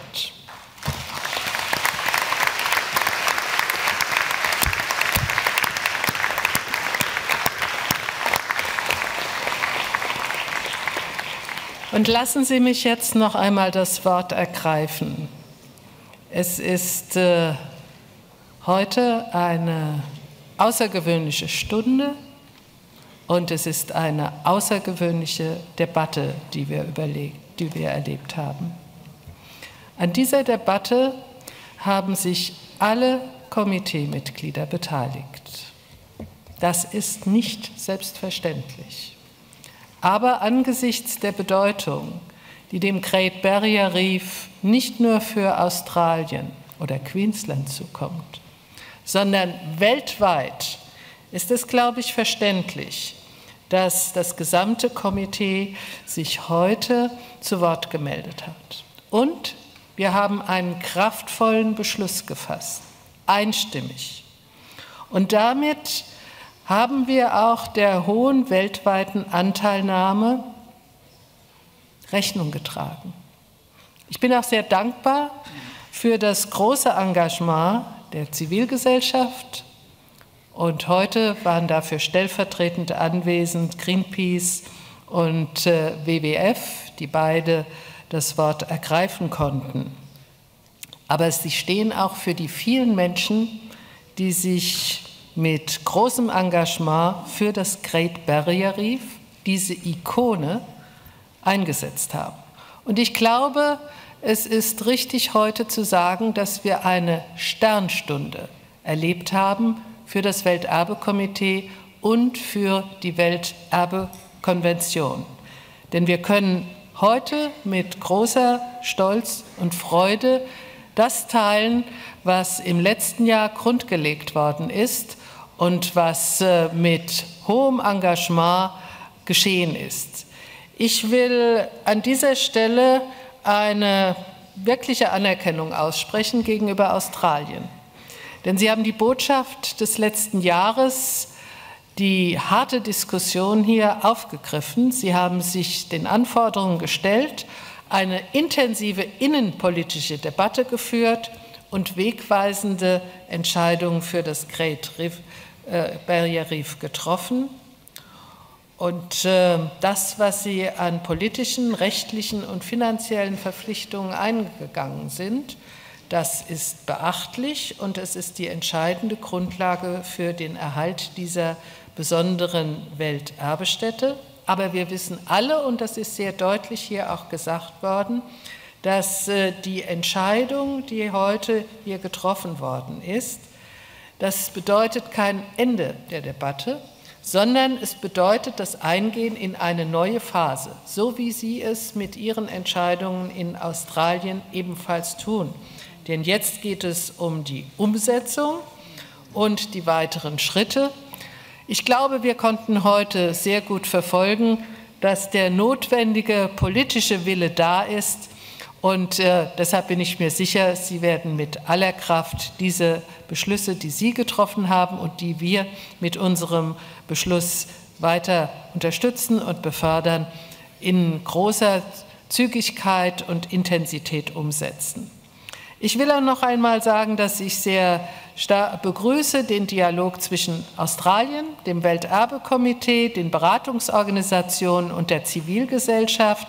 Wir gehen hier Hand in Hand, denn das, was Sie auf den Weg gebracht haben, das kann für viele Staaten der Welt als Vorbild dienen. Und ich bin Australien dankbar, dass es mit seinem Wissen und mit seiner Erfahrung bereitsteht, dieses Wissen und diese Erfahrung mit anderen zu teilen, damit alle davon einen Gewinn haben. Und ich denke dabei gerade an die Staaten, die ebenfalls in schwieriger Situation sind und die sicherlich auf solche Expertise angewiesen sind. Es ist eine gesamtgesellschaftliche Aufgabe von globaler Bedeutung. Und sie strahlt auch aus auf die anstehenden Entscheidungen, wenn es um die Verabschiedung der Postmillennium-Ziele der Vereinten Nationen geht. Denn es sind die Nachhaltigkeitsziele, auf die wir uns jetzt einstellen. Und wenn eine solche Botschaft von der Sitzung des Welterbekomitees ausgeht, dann wünsche ich mir auch, dass diese Botschaft New York erreicht, die VN, für die Debatte, die im Herbst ansteht. Ich bin sehr beglückt über die Kraft der Welterbekonvention und ich glaube, man kann sagen, diese Anstrengungen haben sich gelohnt und wir werden weiterhin alle Anstrengungen unternehmen, um die Welterbekonvention, aber in diesem Fall ganz konkret alle Anstrengungen unternehmen, damit das Great Barrier Reef für die nächsten Generationen so erhalten bleibt, wie wir uns das wünschen. Herzlichen Dank.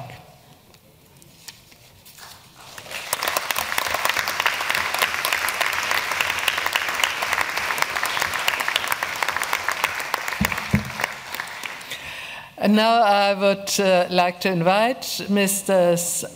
Anatole Gabriel to read the list of the natural properties inscribed on the World Heritage List and located in the Asia-Pacific region for which the reports are proposed for adoption without discussion. You have the floor. Thank you, Mrs. Chairperson. The list of property for which the reports are proposed for adoption without discussion in the Asia-Pacific region is the following. The Sundarbans in Bangladesh, and the relevant draft decision is 39.7b8. 3 parallel rivers of Yunnan protected areas in China, 7b9. Wulingyang Scenic and Historic Interest Area in China, 7B10. Manas Wildlife Sanctuary in India and the relevant draft decision in 7B11. Lawrence National Park in Indonesia, 7B12. Shiretoko in Japan, 7B13. Phoenix Islands Protected Area in Kiribati, 7B14. Chitwan National Park in Nepal, 7B15. Puerto Princesa Subterranean River National Park in the Philippines, 7B16. And Dong Phayan Quao Ai Forest Complex in Thailand, 7B17. Thank you, Mrs. Chairperson. Thank you. If there's no objection from the committee on the states of conservation reports, I declare the decisions read out adopted. And now I would like to ask the Vice President, the Ambassador of India, to chair the following session. Thank you.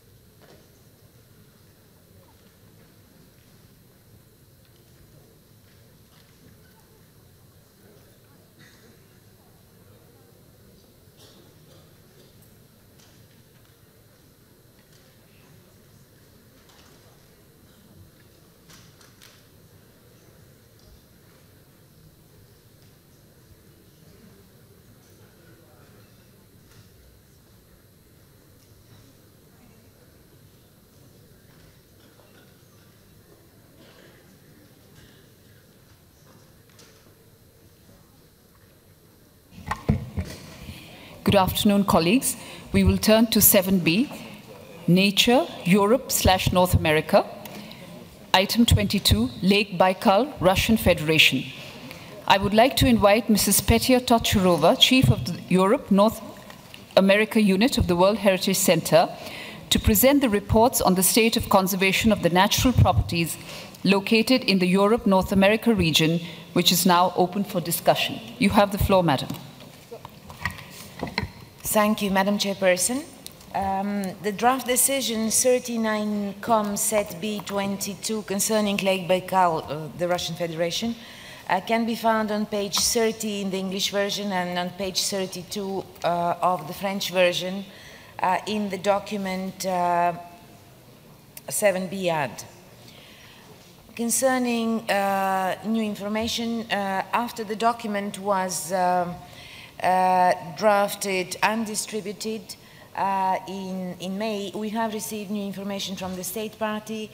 That is, the State of Conservation report has been submitted on 11th of June, and given the time when it has been received, it could not have been evaluated by the advisory body IUCN, but this is something which will be addressed by IUCN. Also, on the 11th of June 2015, the World Heritage Center transmitted to the states parties of the Russian Federation and Mongolia the IUCN Reactive Monitoring Mission report to Mongolia, which took place from 13th to 17th of April 2015. And actually, at the time when the document was published, the report of the mission was not finalized, and therefore the Secretariat, the World Heritage Center, and IUCN proposed the document, this SOC report, to be opened for discussion, so that the decision could be revised, taking into account the recommendations of the mission. The revised draft decision 39-COM-SET-B22-REV has been distributed to the members of the committee, and as mentioned, it was proposed by the Secretariat and the advisory body IUCN for consideration by the committee. Probably IUCN, Madam Chair, would like to add to that. Thank you very much. IUCN, you have the floor. Thank you, Madam Chair. Due to the late submission of the report by the State Party of the Russian Federation, it was not possible to assess the current situation with regard to the developments of the Baikal Harbor and Gate of Baikal special economic zones, the mining at Grodninskoye deposit, and the follow-up to the closure of the Baikal pulp and paper mill. IUCN therefore recommends that the committee reiterate its previous requests regarding those issues.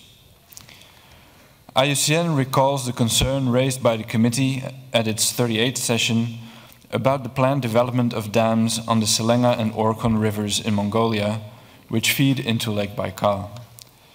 The IUCN mission to Mongolia in April 2015 concluded that potential impacts on the outstanding universal value of the property from these projects and from the proposed dam on the Egg River could be significant. These impacts require further assessment in accordance with IUCN's World Heritage Advice Note on environmental assessment, and that is the nature of the amendment proposed by IUCN and the World Heritage Center. Thank you, Madam Chair. Thank you very much, IUCN. The floor is now open to World Heritage Committee members wishing to make a comment. You have the floor.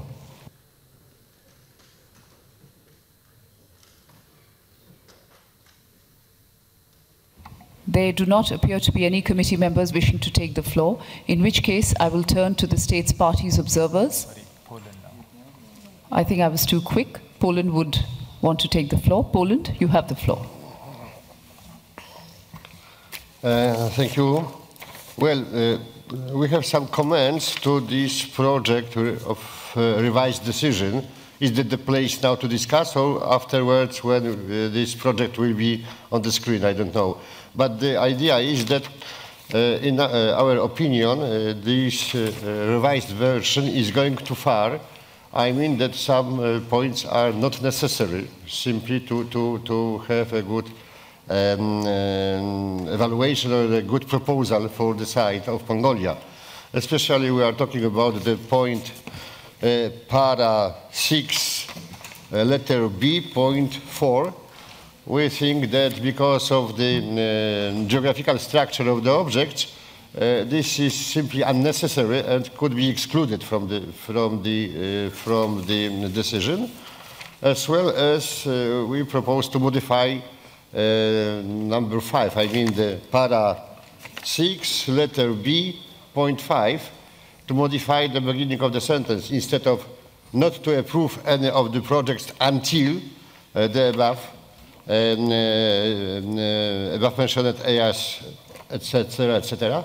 We propose to modify that to in the way to approve any of the projects after areas and assessment are done, and so on, so on. So it is our position there.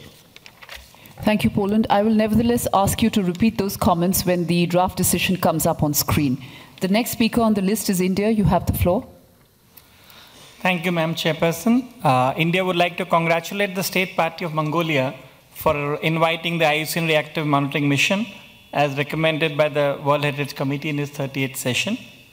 India would especially like to acknowledge and encourage the state parties of Russian Federation and Mongolia to continue with their intergovernmental agreement and to conduct a strategic environmental assessment for any further hydropower development in the region. And finally, India endorses the revised draft decision, requesting the State Party, among other things, to submit an updated report to the World Heritage Committee in 2016. Thank you, ma'am. Thank you very much, India. Japan, you have the floor. Thank you, Chairperson. We have one question to the Secretariat. The revised decision, paragraph 6b, subpara 4, it's mentioning about the cumulative impact, assessment of cumulative impact.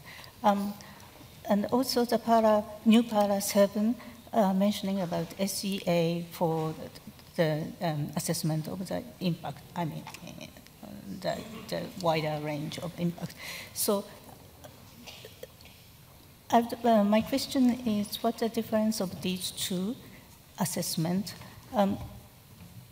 Seems to us it may be the same thing. I mean, it may be redundant. So I just want to have a clarification from the Secretariat. Thank you. Thank you, Japan. After all the questions are through, I will give the floor to the IUCN, who will respond to your questions. Kazakhstan, you have the floor. Thank you, Madam Chair. Well, Lake Baikal is a really pearl in the top of the nature beauty. Our delegation welcomes joint efforts of state parties, and which has been said by now delegation of India. And we also welcome this revised draft decision. When clearly looking into the draft decision, we also went to internet, and we referred to intergovernmental agreement by state parties, which is mentioned in the revised decision. So that's why we would like to keep the revised decision as it is. Thank you, Kazakhstan. The floor is now Serbia's. We support this very well balanced draft decision in the circumstances the World Heritage Center had before it drafted the decision. So we believe that we shouldn't exclude anything from that draft decision, but it would lack the coherence and even the logical aspect, and because of that we are for the decision or draft decision as it is, without any changes. Thank you. Thank you, Serbia. Turkey, you have the floor. Thank you, Madam Chair. Considering the late turn-in of the report from Russian Federation, and we don't have detailed information except what is given by advisory bodies right now. We think the Mongolian side invited the reactive monitoring mission, and they did great contribution to the current activities in terms of the transfers and negative effects may appear on the Lake Baikal. I think the current draft decision is a balanced draft decision. As we get more detailed report from the Russian Federation, it will be better to discuss in the next committee meeting in detail rather than spending more time on the property in this committee meeting. Thank you. Thank you, Turkey. Any other committee members? Portugal, you have the floor. Thank you, Madam. No, I do think, I can understand that it's perhaps a big, tall order for Mongolia, but nevertheless, I think that it is coherent and consistent with all the scope of small b. So I think we should leave this paragraph in the decision. It does make sense that we have an assessment of the cumulative impacts. Otherwise, it becomes a bit, not very consistent. So, and I stress again, although I understand this can be a tall order, I would rather leave it in the text. Thank you. Thank you, Portugal. And if there are no more comments from World Heritage Committee members, I will now move over to States Parties observers. If there aren't any. Yes. Thank you, Chair, Madam. Acknowledge the importance of reducing... I would interrupt you. Would you like to identify yourself? We can't seem to locate you. Mongolian delegation. Mongolia. Yes, okay. sorry. Go ahead. Thank you, Chair, Madam. Acknowledging the importance of reducing greenhouse gas emission and mitigating climate change impacts, the government of Mongolia aims to develop and utilize renewable energy source with a minimal impact on environment. Accordingly, hydropower is perceived the only source which can realistically reduce greenhouse gas emission and mitigate climate impacts in Mongolia.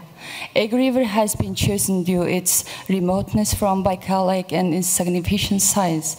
Those Egg and Seling rivers should be understood in different contexts. Despite of those, Mongolia takes the project of Egg River very seriously, particularly regarding to its potential hydrological impacts on the outstanding universal value. Mongolia has invited internationally well-recognized GDF Suez company to conduct a detailed study on hydrological and ecological impacts on water regime of the Seling River and Lake Baikal, in addition to the environment impact assessment. According to this study, it has been concluded that there is no hydrological and ecological impact on inflow to Lake Baikal at any time step under normal operation.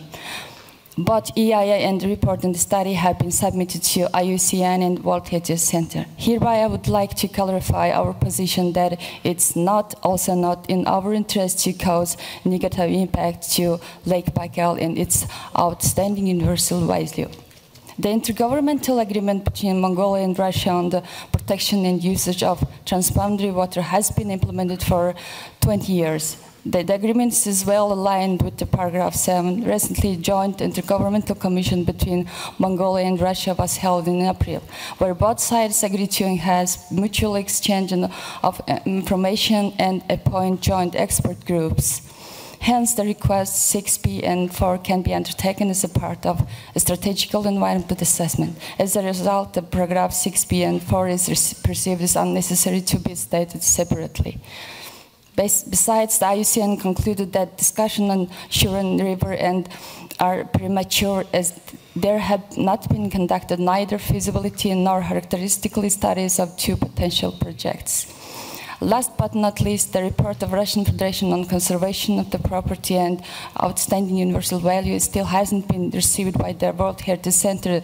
IUCN decision might be implemented as it doesn't reflect mission report by Russian Federation. Thank you. Thank you, Mongolia. Any other states, parties, observers wishing to take the floor? If not, I will move on to the observers. Any observers? Yes, you can take the floor. Please identify yourself. Thank you. Eugene Simonov, Rivers Without Boundaries Coalition. We work on protection of transboundary rivers of Northeast Asia, including Selenge, Lake Baikal Basin, and Yenisei Basin as a whole, including other basins. We wholeheartedly support the decision drafted revised decision drafted on the basis of very well-structured IUCN mission. And we hope that none of the points will be missed by the committee, because in our opinion and experience, they are all necessary.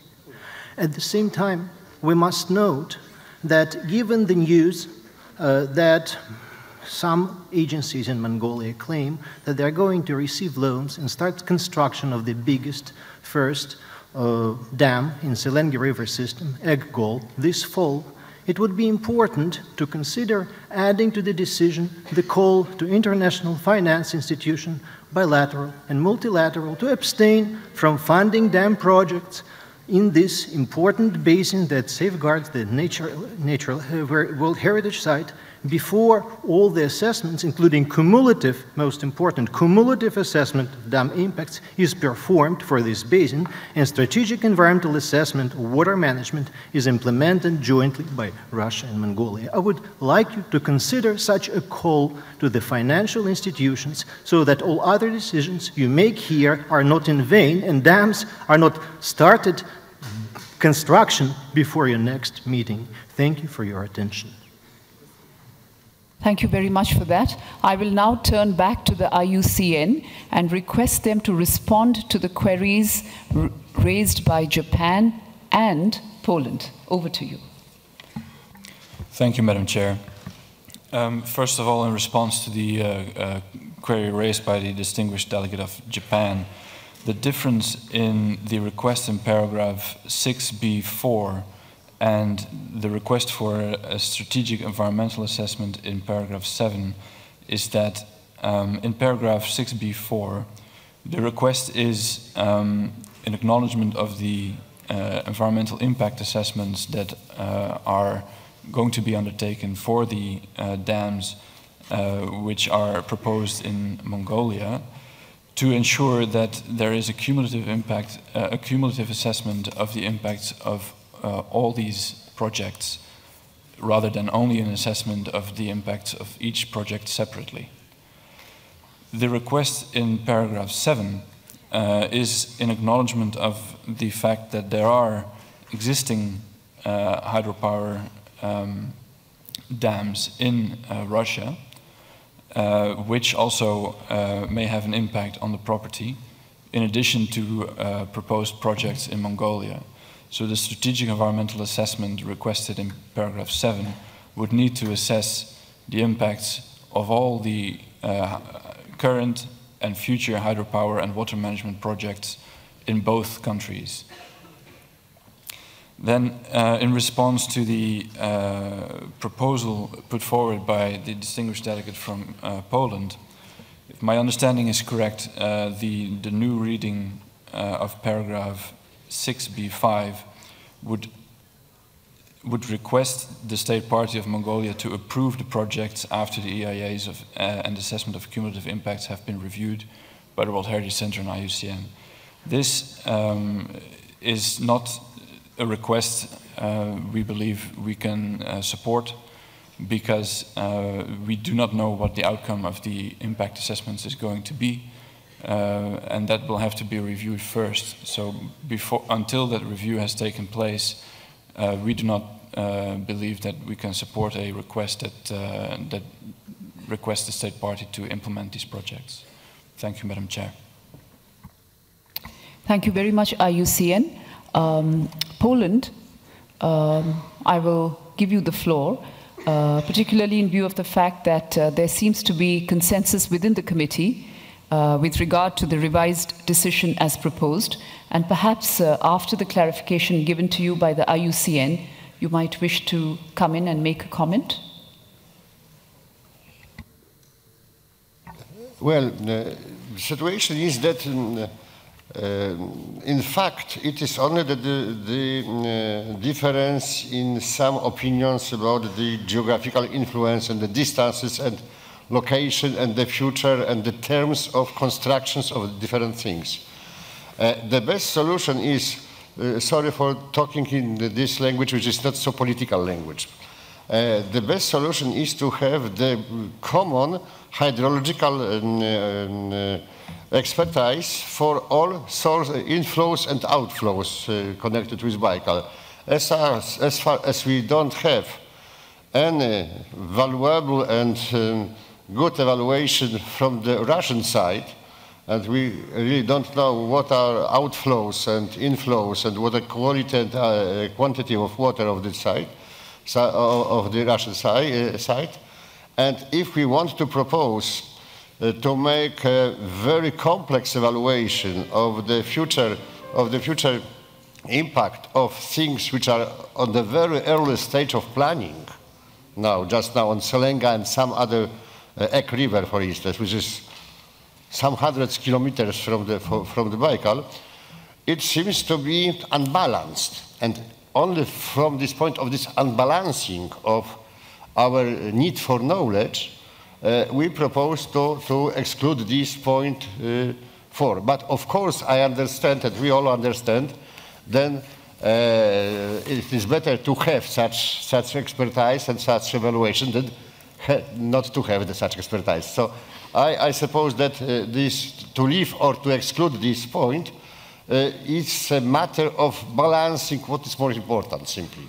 We are not against before of totally being against, but only be against this point because of the balance of what is more important just now.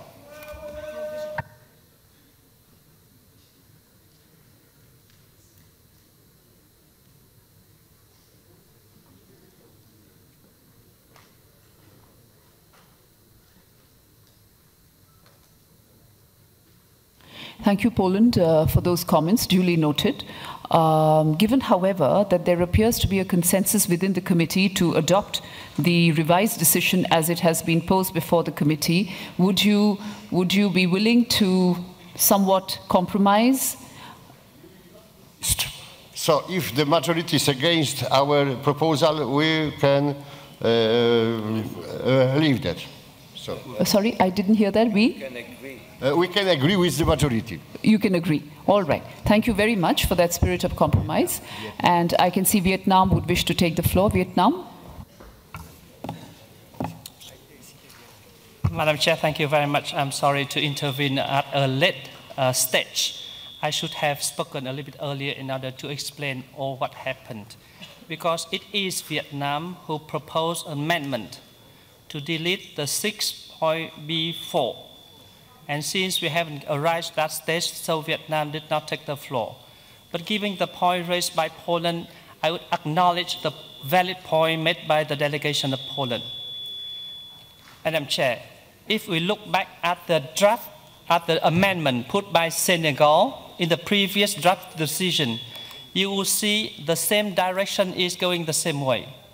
So my point here is, I'm not against the necessity to have assessment on that. That's important. I am not against, Vietnam is not against the draft decision as it stands. But in the paragraph 4, they request Mongolia to do the cumulative impact assessment of all plants and dams and reservoirs near and far. But how can, I'm sorry, but Mongolia is not Australia. How a country in developing country has to do all these plan, find near reservoir and dams in this area and assess the potential impact on the OUV. So I agree with what has been raised by Poland and by Japan, that here is not the questions of substance. It's the questions of, number one, of repetition in the language, because what needs to be addressed has been reflected in the various paragraphs of the draft decision. The paragraph 4, which is a standard, I can imagine that IUCN will come up with the answer that this is a standard language. But that standard language will cost the state party tremendously, and this is not necessary. So I urge you to come back to the point raised by Poland and by Japan. Thank you very much, Madam Chair.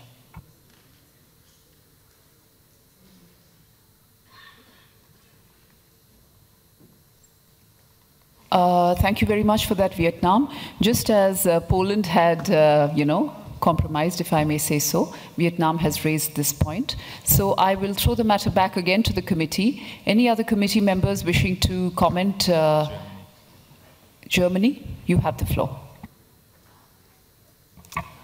Thank you, Madam Chair. Having heard the explanation given by IUCN and having carefully listened to the discussion we've just had before, we join the colleagues from Kazakhstan, Serbia, India, Turkey, and Portugal on keeping the decision as it stands. Thank you.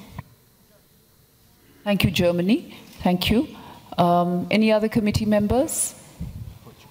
Portugal, you have the floor. Thank you, Madam President.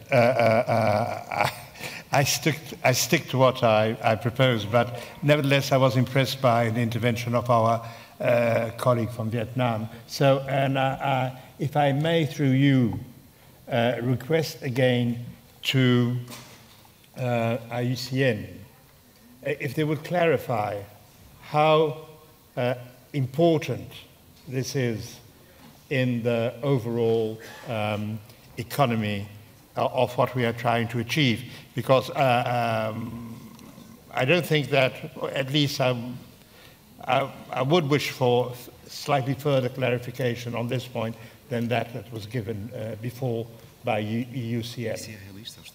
And see if this is realistic at the end. I think it is important myself, but I think it would be better to have this issue really clarified. Thank you. Thank you very much to the Ambassador of Portugal. Before we refer the matter back to the experts, any other committee members who might have queries along similar lines or different lines? No, in which case I will request IUCN to clarify the point raised by the Portuguese ambassador and in light of the point raised by Vietnam? So thank you, Chair, and thanks for the question. I think just to respond firstly to Vietnam, this in fact is not a case of standard language. It's a case where we see an issue of a range of different developments, but the problem may be not with an individual one of them, but what could happen if they would all move forward. So hence the request in 6.4, if I answer the Portuguese point directly, is important because it addresses what might happen from more than one of the developments that are being put forward at the moment. And if I could just address two other points that were made in the debate. In terms of financing, clearly in these instances, we're talking about projects which have a very substantial price tag involved. So it's normal to expect, and I think appropriate to expect, that within projects that have a very large capital investment budget, that the necessary budget for undertaking appropriate environmental assessment should be provided.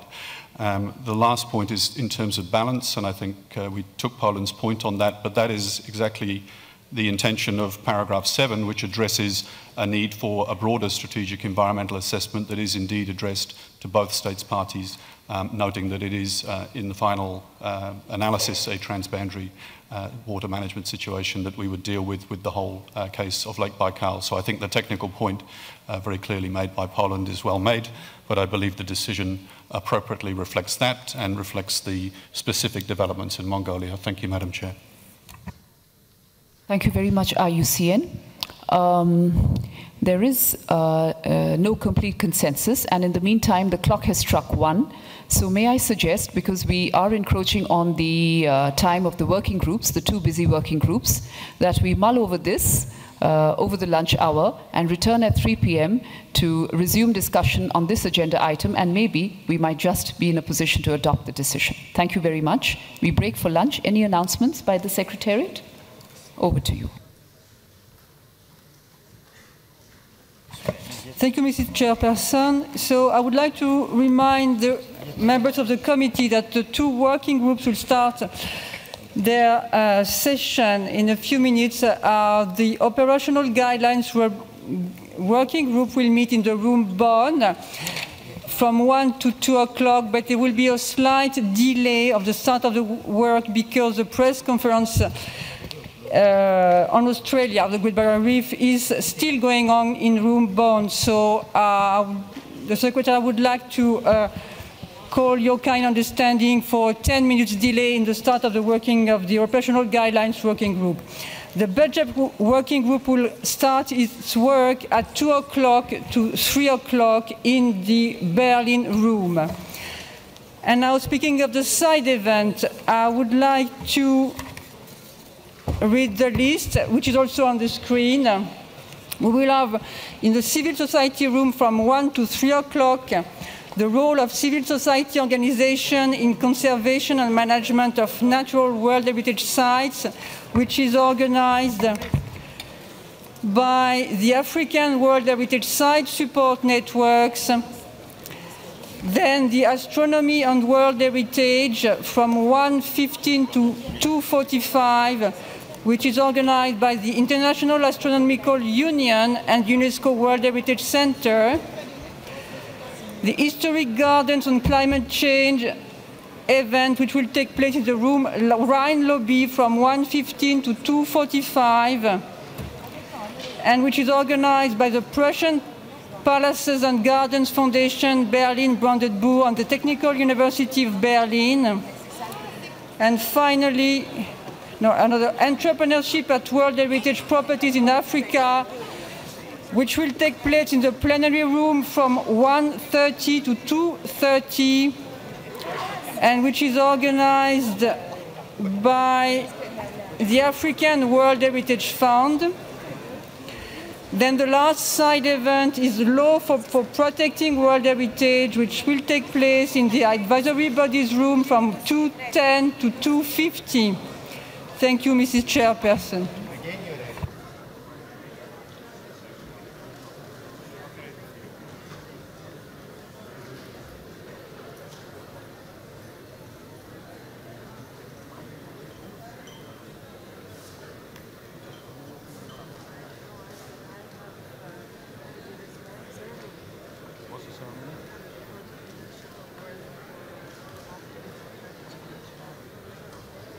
Okay. So this is I'm where I'm going.